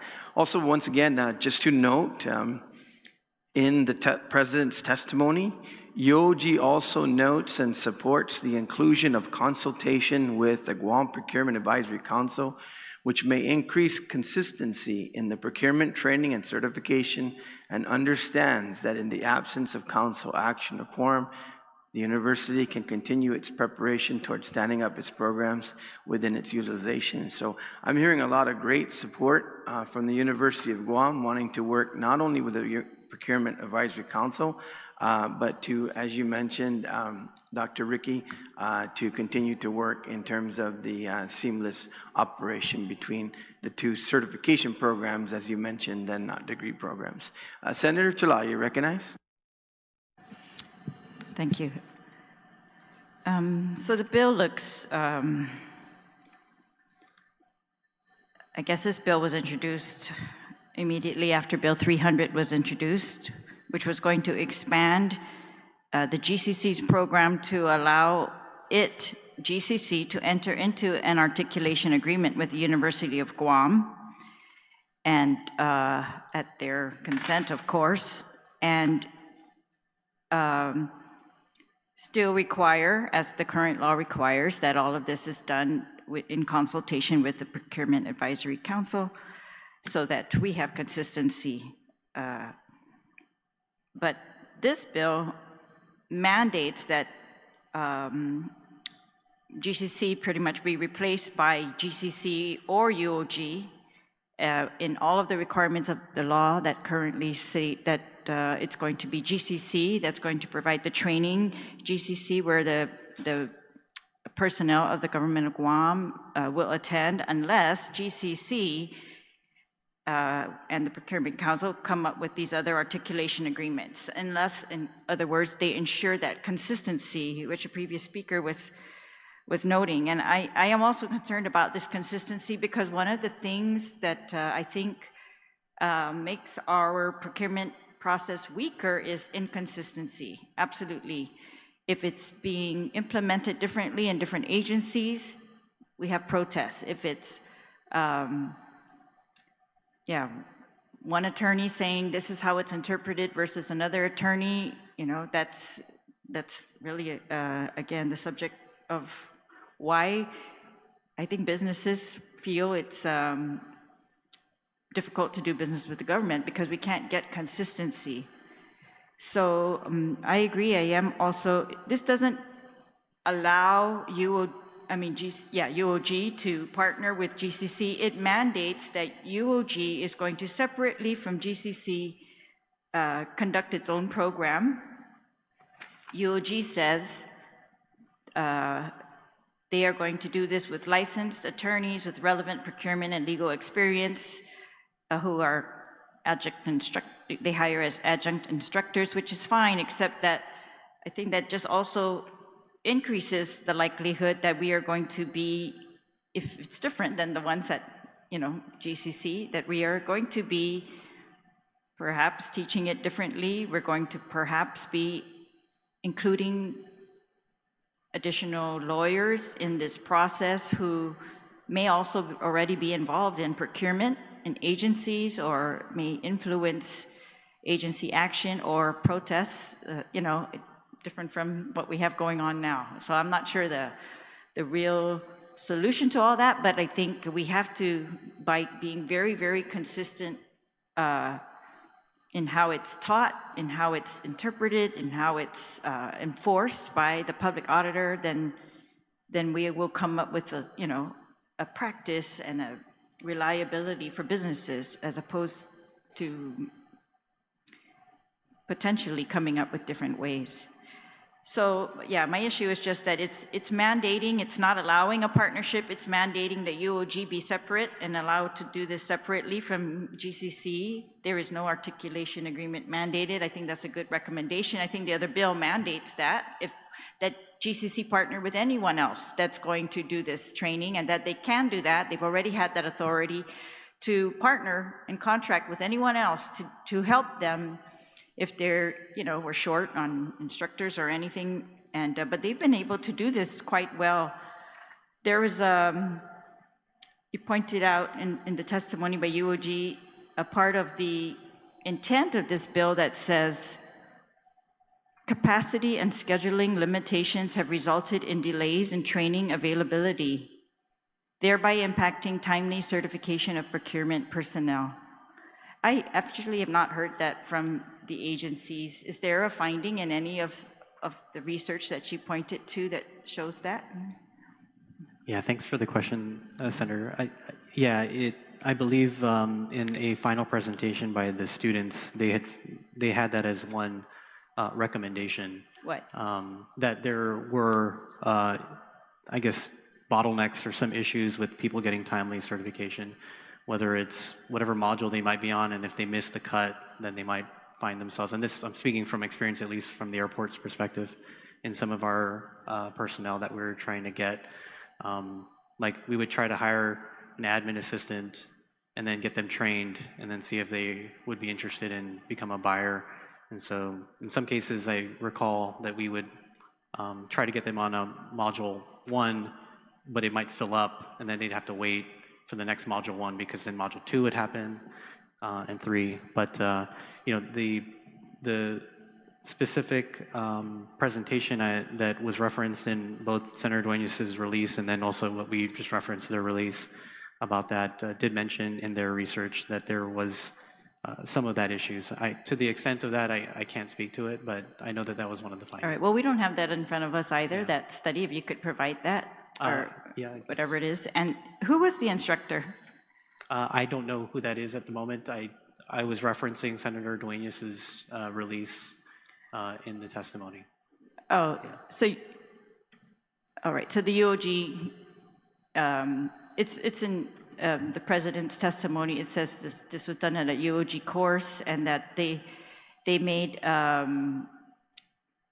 recommendations. It says, this bill does not aim to address all procurement challenges identified in that research. So I want to see what else was identified in that research. And then it says it does provide a solution that UOG is prepared to administer if given the opportunity. So I'm not sure if this was even one of the solutions presented in that. So I just wanted to clarify those things. Sure, thank you. And then, yeah, in the, would you have any objection to UOG? Does UOG object to GCC being the coordinator of the procurement training for the government of Guam? And that if they're going to have additional certification programs at UOG, that those go through this existing program, or they be partnered with that, and that those, of course, be also partnered with the Procurement Advisory Council for updates and recommendations.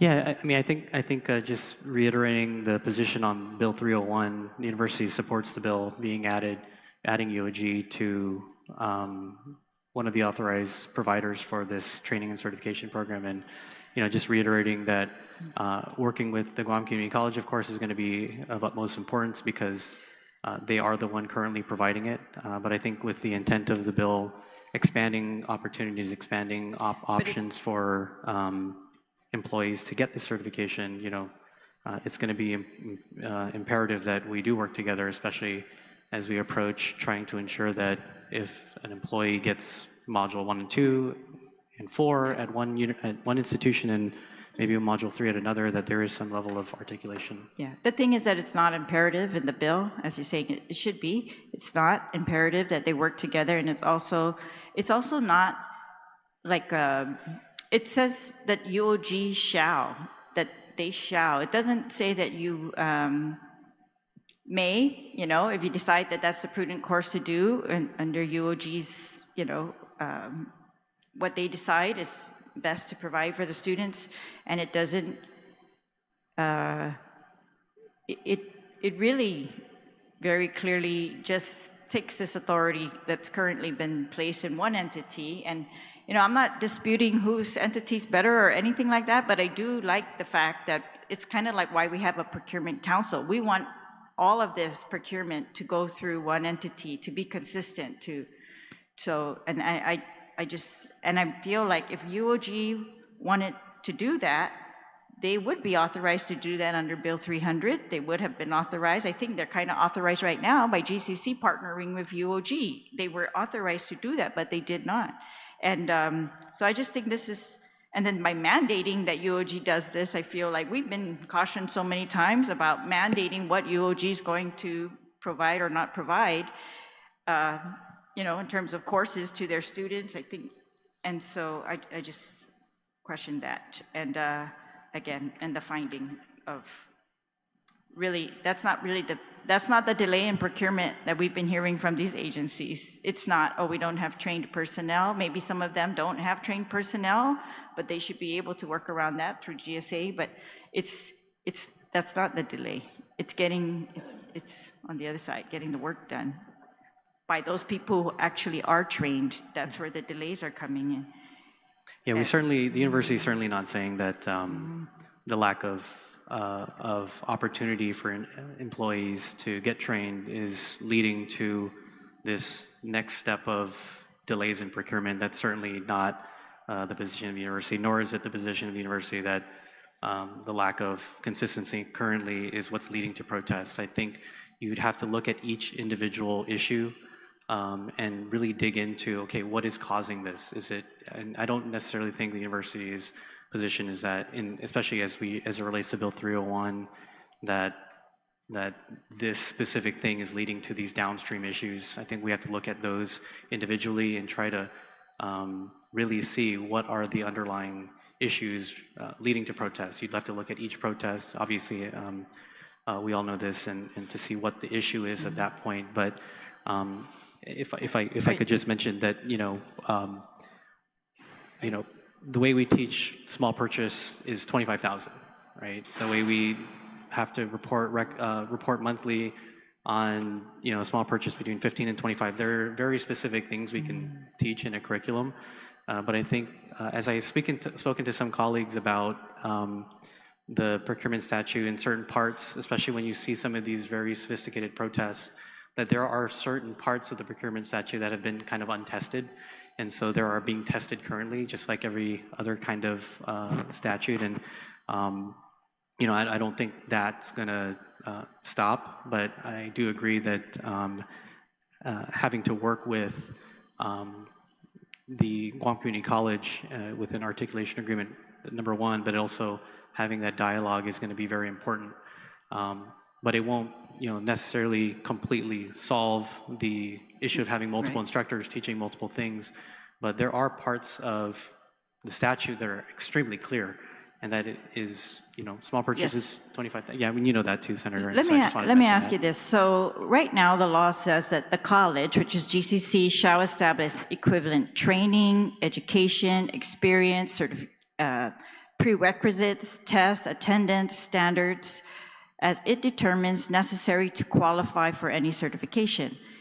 But this bill would say each institution shall establish all those things. And that's where, although we have a uniform law, yeah, we have very different now experiences for our government employees. And I just think if we have a system that allows for GCC to partner with UOG and increasing its classes schedules, then we should do that. if we have to mandate UOG to provide this as a supposed solution to some backlog that I haven't seen, yeah, that's what I worry about. First of all, I just feel like we should just keep with the model where we keep a consistent entity establishing the standards for certification, right? And then expand that. Who can provide that? That can be expanded, I think, even under the existing law, but definitely under the bill that was first introduced. But all right, well, thank you, though. Are you going to be here for the Bill 300? I don't have any testimony prepared for that, but... Could you please stay for that as well? Okay. Thank you. Yes. Appreciate that. Thank you. Thanks, Senator. Ms. Masi, for the record, the professor's adjunct, Professor Chirag Bujwani, and he has shared the information with regard to what the research bore out. And for the record also, this bill was being worked on parallel track. We have communications to show that we were in communication with the author of Bill 300-38, and there was differences. And so we proceeded with our bill, and that structured our research. And we're hearing both bills at the same time. So we believe we've been very above board. And also the committee markup process will vet these issues. Many on this panel have introduced bills that are substituted, further substituted in the committee, substituted on the floor, and further substituted on the floor. Senator Tadigui, you're recognized. Thank you, Mr. Chair. Is there a reason why you didn't provide testimony for Bill 300? I think as it relates to the university, we had a comment just related, after the testimony I provided, I just mentioned as Bill 300 mentions UOG, that we agree that an articulation agreement would be necessary to include in Bill 301, but to the extent that the university is mentioned in Bill 300, that's kind of the only comment that I added to the testimony.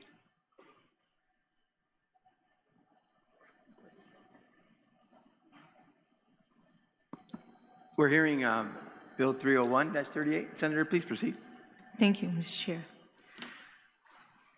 Well, you know, I know that procurement has been such a difficult process, and I think a lot of it has to do with the interpretation of the procurement. You know, even in that section of law, I'm on Module 4 right now in my procurement class, and I'm finding out that through this process, two things very disturbing is one, that I'm in a Module 4 class and finding out students are taking Module 4 who's never even taken Module 2 or 3, and they're right into Module 4, you know, for one. Then the second one is the interpretation of instructors.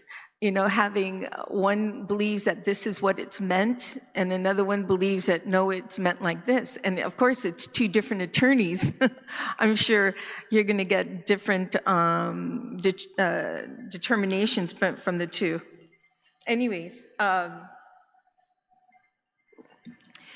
but I do agree with the oversight chair and appreciate the fact that he's willing to have a roundtable to find another process. I mean, there's actually one process in play right now when it comes to the Criminal Law and Procedure Review Commission. You're familiar with that? And they've been working on to revising the Guam Code Annotated in civil law, criminal law, I'm sorry, in criminal law, chapter 9, I believe it is. And this becomes very helpful. The only problem is that laws change so quickly that when they provide the changes that they have to do so quickly or provide us their interpretation, and then it comes back to them to review. But it's actually panning out very well.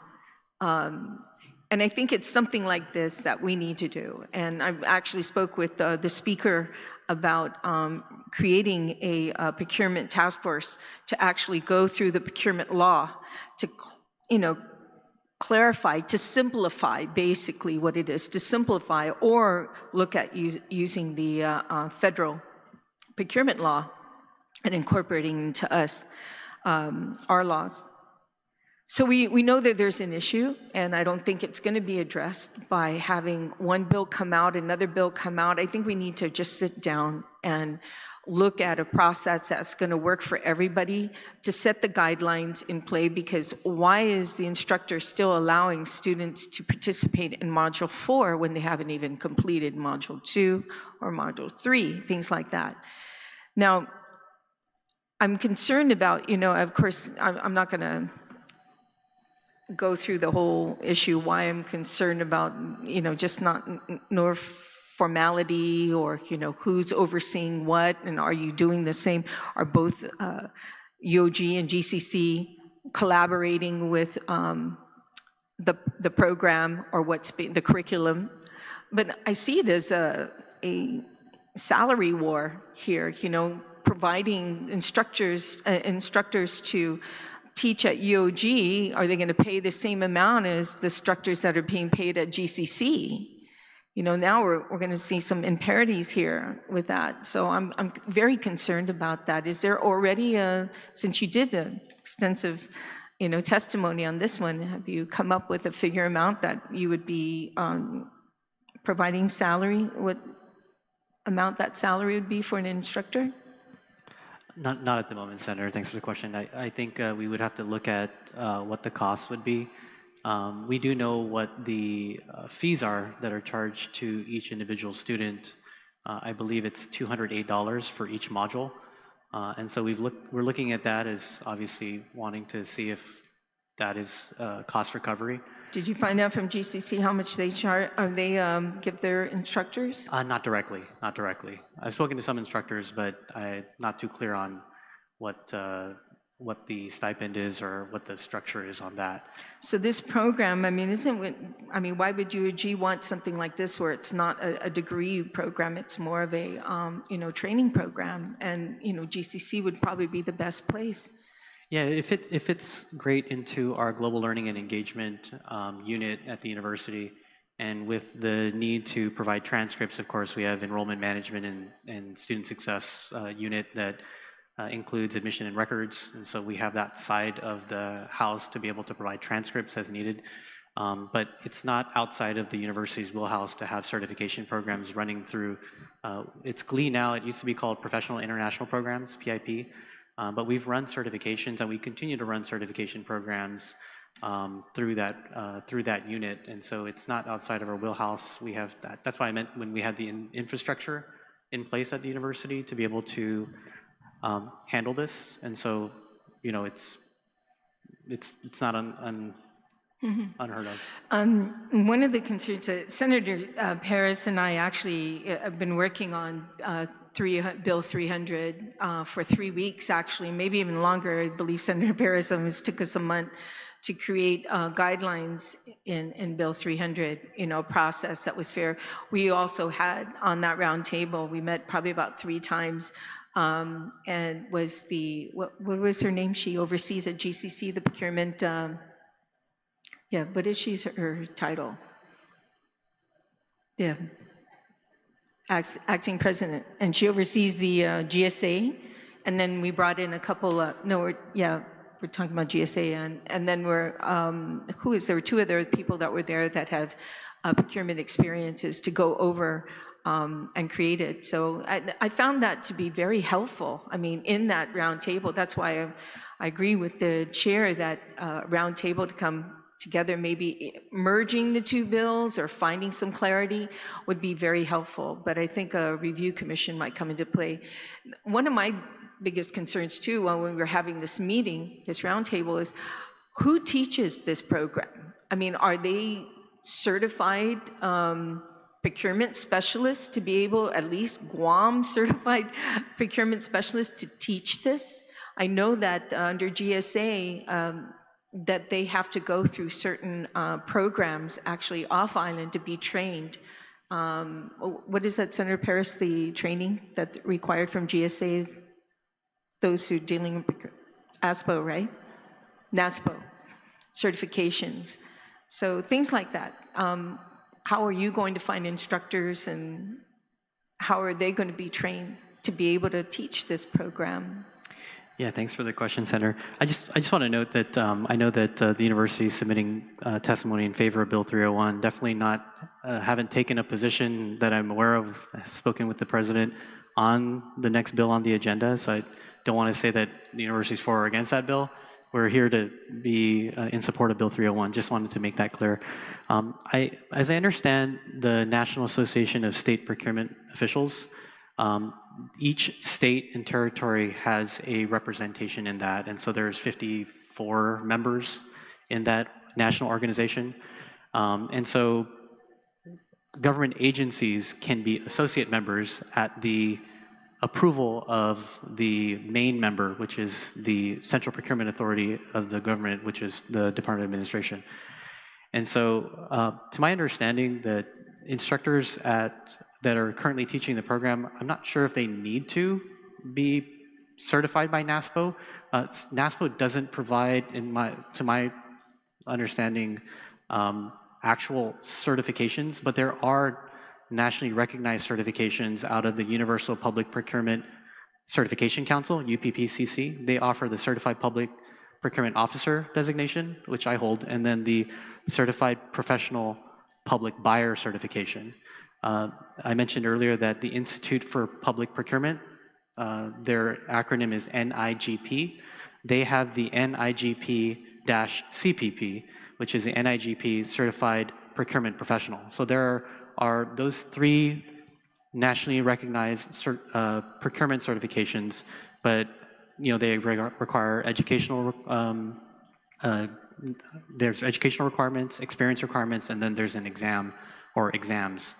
And so, with those certifications, there's only 2 people on Guam that I'm aware of that have the CPPO. And so, those certifications are very helpful, as I mentioned earlier, from a, just a general public procurement knowledge, but applying that knowledge to the Guam statute is really the key, like the application of that knowledge. Because there's, ways to learn about negotiation when you're talking about an RFP and negotiating fees. There's different levels of small purchase throughout the states. It could be 25,000 here on Guam. It could be up to 100,000 in other states, and so forth. They could be calling RFPs requests for tenders. They could call it invitation to tenders. So there's different ways. There's different levels of micro purchase, small purchase, different source selection method, vocabulary. But applying it to Guam, I think, is the most important thing. But yeah, those are the certifications that I'm kind of personally aware of. But NASPO does provide training. They provide 3 different, I think, off-island opportunities for training. There's the annual conference or the annual meeting. There's the NASPO Reach, and then there's the NASPO Value Point. And so, there's some things in the States where they can do cooperatives, which may not necessarily work completely well on Guam, but they talk about things that aren't authorized in Guam law, so you have to know what is applicable, what's not, and so forth. But those are the certifications to your question that I'm aware of.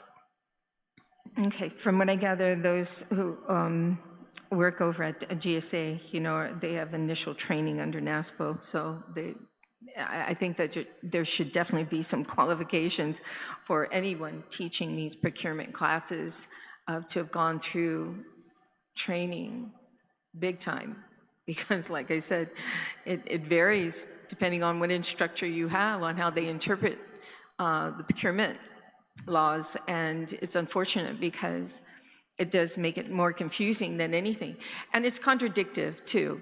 But procurement law right now, there are areas in there that are contradictive with the GAR, what goes first priority. That was mentioned several times in my class about how this is inconsistent and can be interpreted a different way, 3 different ways. So I think what we need to do is clean up the law first, simplify it, and then go from there. But again, appreciate a roundtable on this. I think it's going to clarify. And because, we all want to do what's right, not just what's right. We all know that there's an issue with procurement. And it's been this way for years and decades. So I think if we do it right, we have to start with the law itself and clean it up. Thank you, Mr. Chair. Jusmasi, Senator Tadegui. For the record, once again, our committee has been also working on this legislation for well over a month. As it's noted in my testimony, we'll provide information on the study and the information provided on the course that was delivered at UOG in review of this process. I also want to make sure it's understood that I have all the faith in the world to work together, whatever the outcome of the committee on hearing both bills. One other thing I want to mention, we do not have any testimony from GCC saying that they're against this process going forward, so thus far. So, I want to also mention that this is one of the first times, we've all been trying to bring UOG and GCC together, and I hope, we have catalysts with regard to that. And I wanted to make sure, Dr. Ricky, that you weren't, I didn't make any representations in my discussion about capacity. Certainly, I did not make any aspersions to the fact that there is an issue with, procurement because of the fact that, that this bill will solve that problem. No, this bill is discussed in an opportunity to provide additional capacity for the training and opportunities for individuals who will be handling procurement.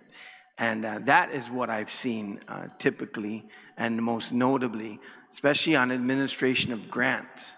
Grants a lot of times are given, obviously, funding to go out and make purchases. It's not always staff. It's not always a program, that's set up to have staff to go out and necessarily work in the field or the like with other helping children or the like. I've administered all these programs as a director before, but a number of different times it's to go out and procure, buy things. And so any advancement and any opportunity to expand capacity is what I was talking about. Not that this has been the impediment to procurement. Capacity will always help, and opportunities, additional opportunities, will always help. So with that, that will conclude the public hearing on Bill 301-38, and so that's been concluded. And now we move to, once again, Bill 300-38, introduced once again by Sabina Flores Perez, and an act to amend subsection 5141 of Chapter 5, Title 5, Guam Code Annotated, relative to expanding procurement training opportunities in order to build a sufficient workforce to promote fairness and integrity that can reduce protests and streamline government procurement. Senator Perez, you're recognized. Thank you, Mr. Chair. So Bill 300-38 aims to update procurement training law to expand the curriculum to include practical applications, to expand options for local entities such as UOG through articulation agreement, require continuing education 5 years from initial training, to require modules are taken sequentially and in person or in virtual classroom setting. The importance of procurement training, as noted by the public auditor, B.J. Cruz, was a decrease in the incidence of protest. Procurement-trained professionals are essential in ensuring fairness and the integrity in how government obtains goods, services, and construction in service to our people. Additionally, procurement-trained professionals can conduct solicitations that can avoid protest and also manage protests proficiently should they occur.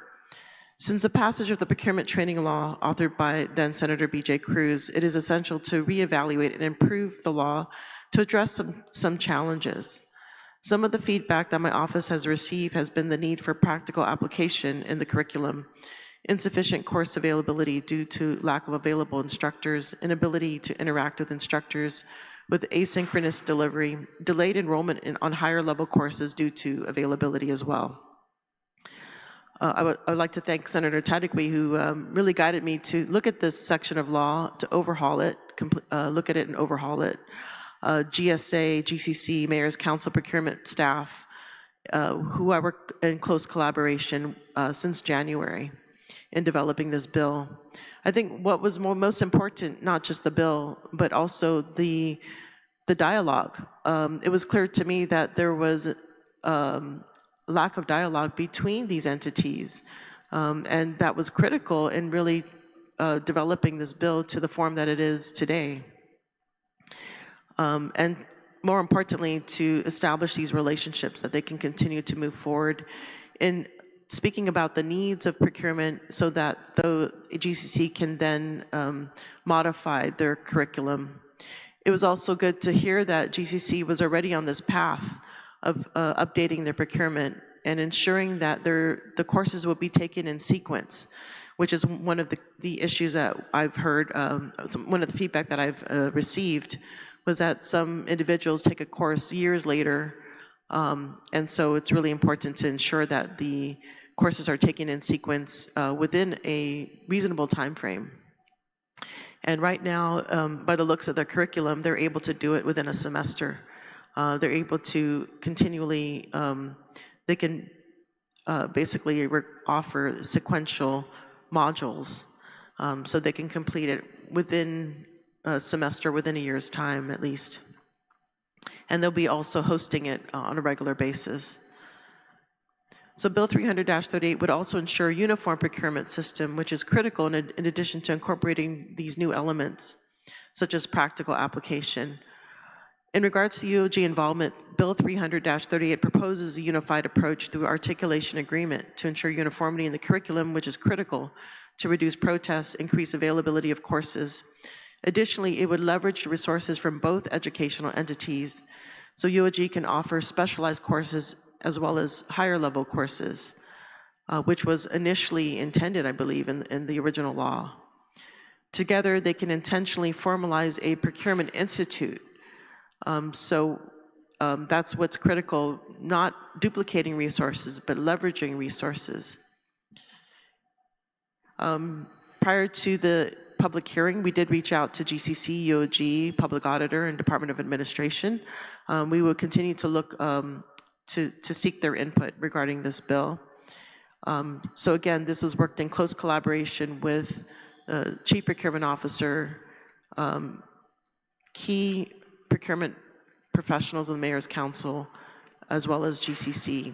And I look forward to further development and dialogue because as I definitely agree that there has to be opportunities to increase availability of the courses, as well as improving the quality and uniformity as well. I look forward to any feedback. Thank you. Susmasi, Senator Perez, at this time we have received no testimony on Bill 300-38. We have reached out also, and we've asked you, the committee has asked you to reach out also, and you've mentioned that you did. So we'll continue to await potential testimony coming forward. Senator Chula, you recognize? Sijus Masi, and I'd like to thank... Once again, one moment, please. Sorry.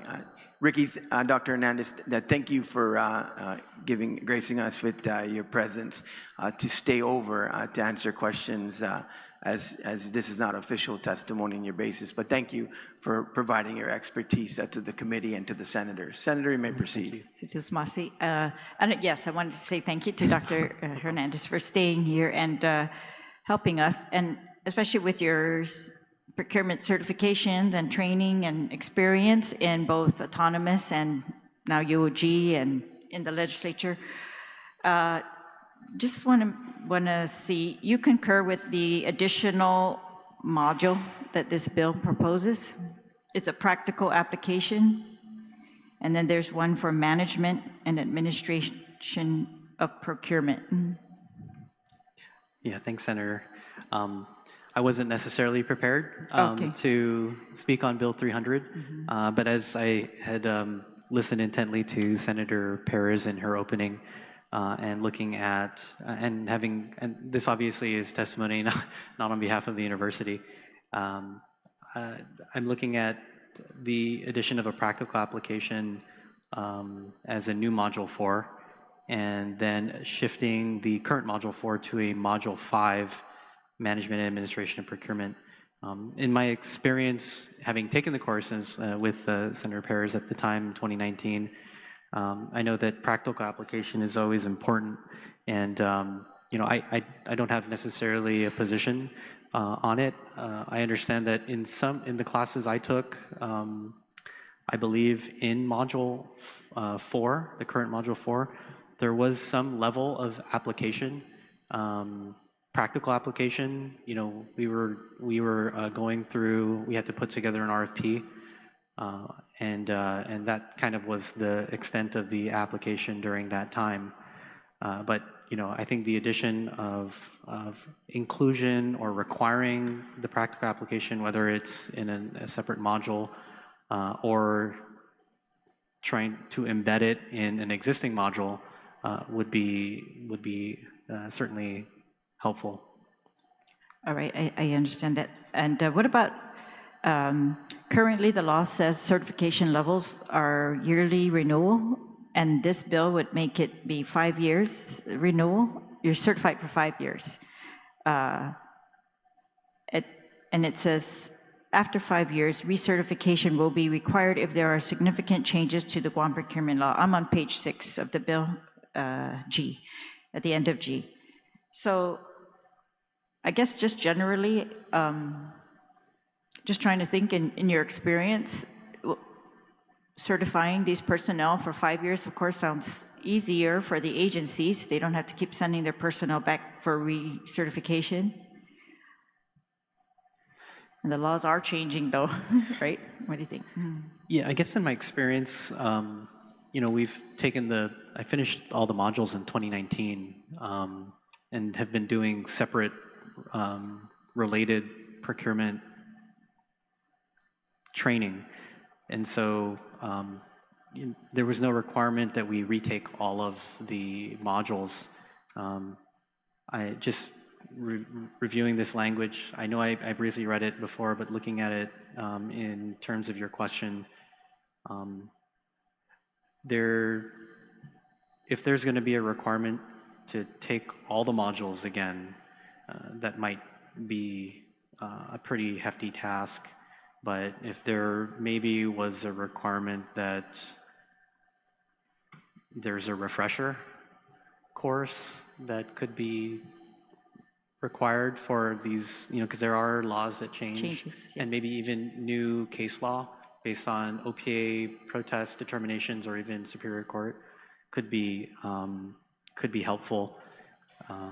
But I don't know if, because I haven't read it fully, if there is an ability, if it's requiring that all modules be taken, that would maybe a tall order for all of the buyers on Guam. But if there was maybe a refresher, it would be helpful. Yeah, I like your pointing out that, yeah, I would like a refresher as well for new laws that have been implemented since they took the course, or new case law, especially how those laws are interpreted is, we have to get back to that. Or even maybe they could also include like the incidences of protests, right? Just studying those, like how often is this thing protested versus something else, and maybe, so when you're doing this certain process, yeah, maybe extra review on those that are increasingly protested. Would you recommend unofficially that this NASPO then might be expanded to also did you say CBPO? Or the other entity that does this certification nationally? Yeah, you know, I'm trying to look for the NASPO reference, but Page 5, E.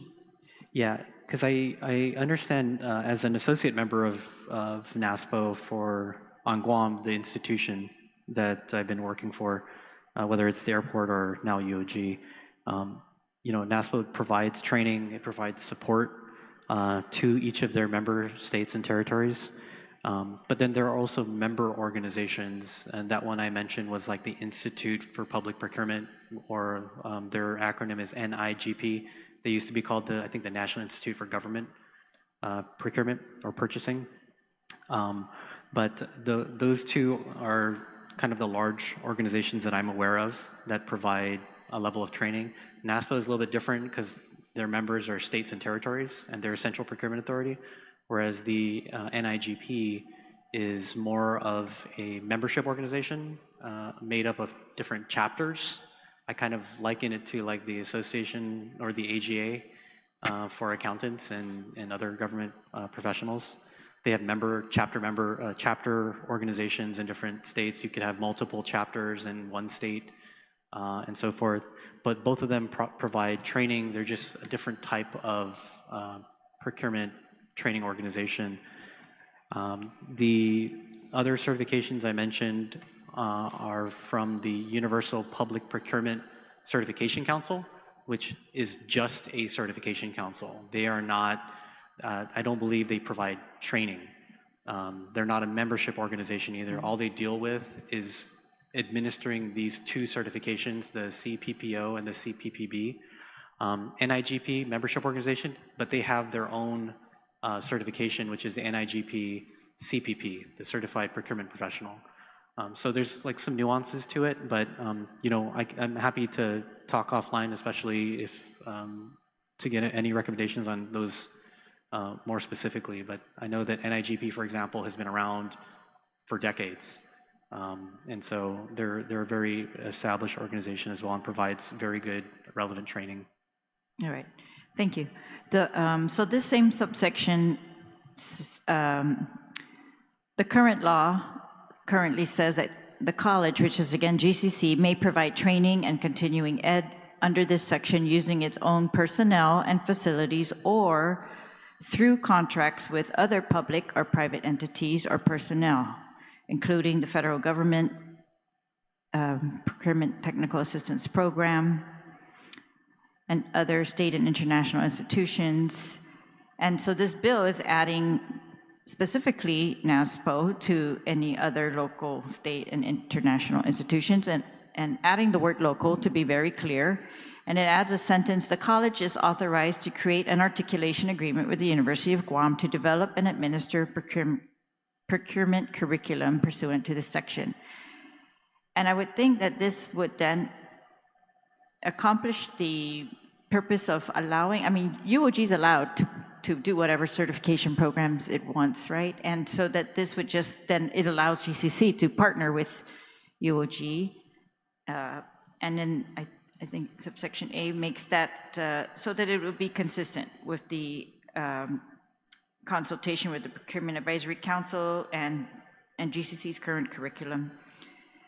Do you see any problem with this?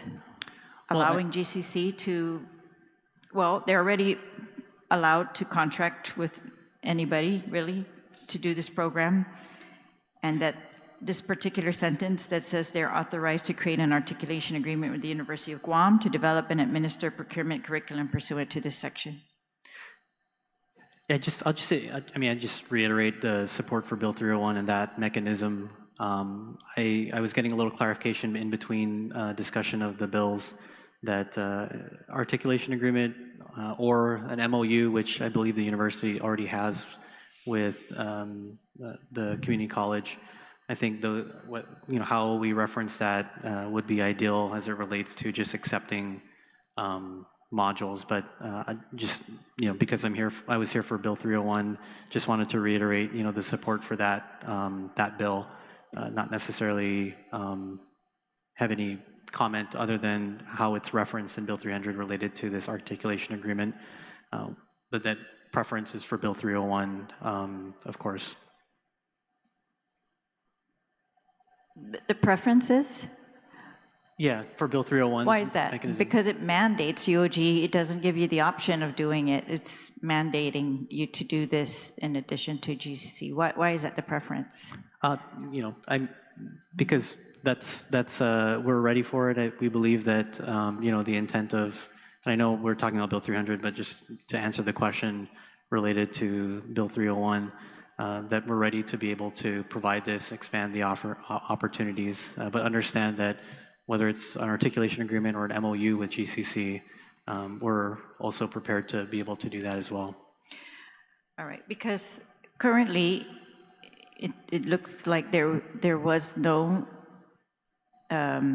move by UOG to partner with GCC to do this, but they want independent authority. Then you're saying they prefer to have independent authority to do it. And even though you keep saying we can enter into an articulation agreement with GCC, you don't want to really be mandated to be partners. I That's the don't, preference? yeah, I don't think there's DOG? any issue with partnering, Senator. I think, as you mentioned Yes, yourself. but one is yeah. mandated and one is optional, and one keeps you aligned and consistent, and one makes you completely separate and kind of different possibilities of what the standards are going to be, because it says each institution will set standards. Yeah, I mean, I just reiterate the support for Bill 301 as it relates to existing statute and kind of the comment related to not working with GCC prior. I know that the statute, as you mentioned, does not include the word local. It doesn't include this existing language in the current bill. So there may not necessarily have been a need to or requirement to do so prior to this discussion. But just, I mean, with regard to Bill 301, that's the reason why we're here, just to support that bill and not have a position necessarily on this to the extent the university is mentioned in Bill 300. All right, so UOG does not want to comment on whether it should be included in this process with GCC, only whether it only wants to be, okay, never mind, I get it, it's very clear. It sounds to me like UOG is very much in support of separate, being authorized separate, not authorized, because they're already authorized, being mandated separately from GCC to pretty much compete with GCC. And on this program that, as you said, your former boss set up with GCC in particular, and I remember that being one of the things, why are we only putting it at GCC? And we really wanted consistency, I guess, back then. And yeah, and while this bill allows UOG to partner with GCC to come up with consistent, an agreement, a contract, as it allows GCC to partner with almost anybody else, this is, I guess, I just wonder, does the word shall, when we say shall, UOG shall do something, is that going to increase UOG's budget requests to the legislature because we're mandating UOG to do that? Can we mandate UOG to do all kinds of different things over there? Because I Senator, really I've given a believe lot of latitude. We're not, that, we're on Bill 300. A mandate is passed by this legislature. well, we're So the debating bottom here line- a mandate I understand. versus Senator, authorizing Senator, I'll give an you 2 more agreement with questions. Like I said, this GCC. has That's been the a courtesy key. by the committee. A mandate is by passing laws. Please conclude your question. Yes, so, well, yeah, are we allowing, I mean,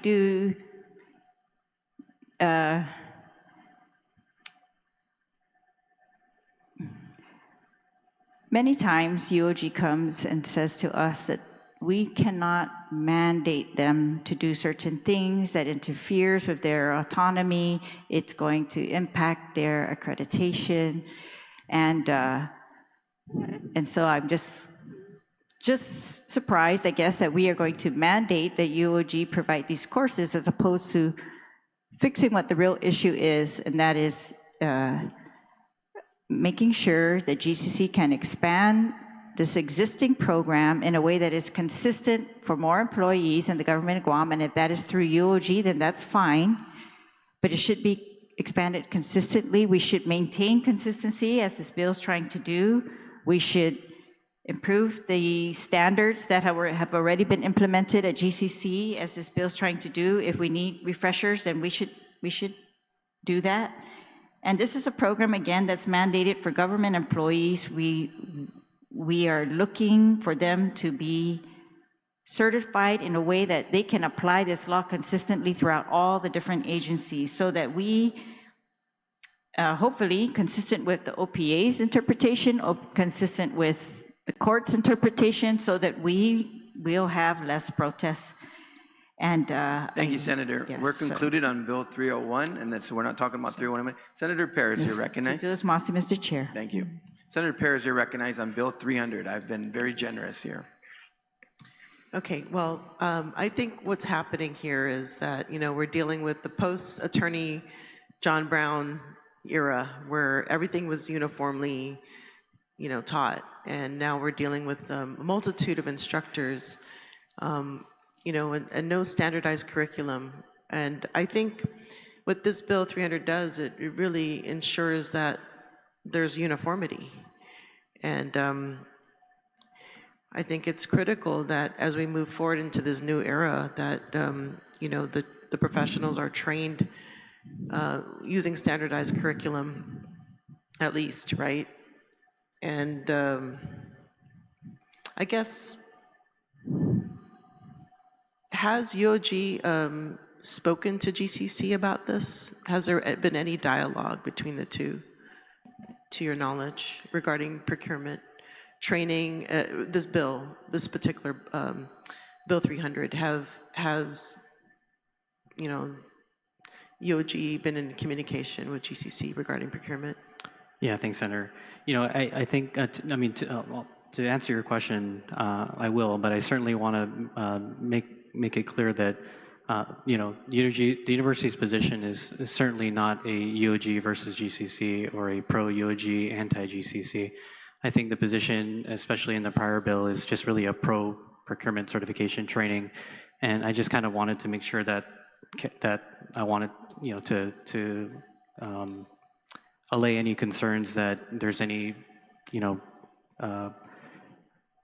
competition that we're intending. We just want to help the process.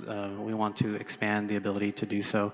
The university has had multiple conversations as it relates to working with GCC on MOUs and the ability to, get students to their ultimate goal of achieving a degree, whether it's an associate's, or using that to become, to get a 4-year degree or a bachelor's degree. And so we have been certainly great partners, and so I wanted to just be very clear that, this is not any anti this or pro that. It's, we've been great partners, and we really just want to be an institution that promotes the ability to expand the opportunities for employees to get procurement training. I think as it relates to your question, Senator, we will certainly meet with GCC to ensure there is harmonization with the training, whether it's required or not. We think that we don't have to necessarily be told to do something to be able to do the right thing. And also just wanted to make it clear that the mandate in the bill is cost recovery. And so it's in the current statute that it's cost recovery, and that the fees charged help to recover the cost. And so it being mandated doesn't necessarily require us to ask for more money for this program. And I just wanted to kind of mention that point as well. But the university and GCC have worked together well. We've been great partners. We support the current program as it is, and we support adding UOG to supplement or add on to opportunities. And hopefully that helps. But I think unifying, harmonizing the training, it's certainly going to add to the existing dialogue and partnerships we have with the Guam Community College. Okay, so has UOG looked at Bill 300, and have they? I mean, we did invite them to come and provide testimony. We certainly. I can go back and discuss with the president and our senior vice president and provost, and work with Senator Duenas and the committee. If you want us to take a look at the non-University of Guam mentioned items, it's certainly something that I can talk with the president and talk with yourself and the committee chair, if you'd like us to take a look at that and provide any comments. Or just provide testimony on the bill. I think that would be great, because, I mean, there's things that are added that are not in the other bill. But I think more importantly, it's about uniformity and how the two different bills, how this bill addresses that. And I guess I need to hear the testimony regarding that, the possibility of what is your stance on uniformity in regards to this bill? Yeah, I mean, if Our it's, UOG stance is what I'm saying. So we need to be clear about, because if you're providing testimony on one bill and not the other, and considering the concerns that were raised, we need to hear UOG's position on non-uniformity versus uniformity. yeah, and I think that might be a question for, because, me sitting here representing the university is one agency in all of the agencies that actually practice procurement here on Guam. And so if there is a higher level of individual that represents a broader part of the government, I think that person may be the most ideal individual to be able to speak to uniformity on the training level and how that may impact the application of procurement standards and statutes. But from the university perspective, because Bill 301 specifically referenced EOG, and because this section 5141E specifically mentioned EOG, I'm here to talk specifically about EOG, but I do appreciate, and we'll go back to the president and SVPP to ask if we want to submit testimony as it relates to the non-UOG related aspects of Bill 300. But I'll certainly bring that back to the president. Yeah, because, in my developing of this bill, I found that there have been changes that the public doesn't necessarily know. So GCC has been making some improvements. And so I think it's really critical when we're talking about procurement, there has to be uniformity, which means there has to be dialogue. And if there's no dialogue, then how can there be uniformity, right, between entities that are, supposedly going to, or at least addition of an entity that's going to teach procurement. I did receive a comment that, perhaps it should be DOE that should oversee procurement training, and that GCC UOG can provide the trainers. So that way that can ensure uniformity. So that's another idea. So the idea really is making sure these classes are accessible, they're standardized, and we can speak with one voice in the government. And that's really what's important about this bill, in addition to addressing some concerns and feedback that we've been getting to ensure that there is consistency. And that, again, is really the key to providing fairness. I mean, if we want to, one of the principles of procurement is to ensure fairness. And if we're not having consistency in how things are taught, it really opens us up to affecting the integrity of the system, right? We want people to know who they're dealing with and what to expect. And so that's the importance of this bill. In addition to adding Senator, the practical sorry, application. Do you have any questions? Because he's here as a courtesy at this point. Do you have any questions anymore? Yeah, my questions were Because basically. you sound like a closing statement. So Okay. I don't want to hold him over. He's been very generous with his time, Dr. Ricky has. Yeah, so I mean, my question really was about if UOG can provide testimony, considering there wasn't any provided for this bill, and any concerns that were raised, if UOG can respond to those concerns as well. Certainly, I can commit to bringing back to the president, and then we can discuss from there. Yeah, and just to also know that this bill does include UOG. It's just ensuring more that there's a coordination between the two. Yeah. So I'm not opposed to any of that. Thank you for your time, Dr. Ricky. Want to make sure it's coordinated. Yeah. Thank you, Senators. Senator Perez, you're invited to close on your bill. Yeah, so I think you're right. I was trying to get into the purpose of my bill is to really, in a way, it's an overhaul in some respects, and to also push for, I worked in close collaboration with GSA, procurement professionals in the Mayor's Council, as well as GCC, to take a look and reevaluate this section of law so that we can produce proficient procurement professionals that can execute procurement uniformly throughout the government and help to reduce protests. And so that's really the purpose of this bill and the importance of this bill.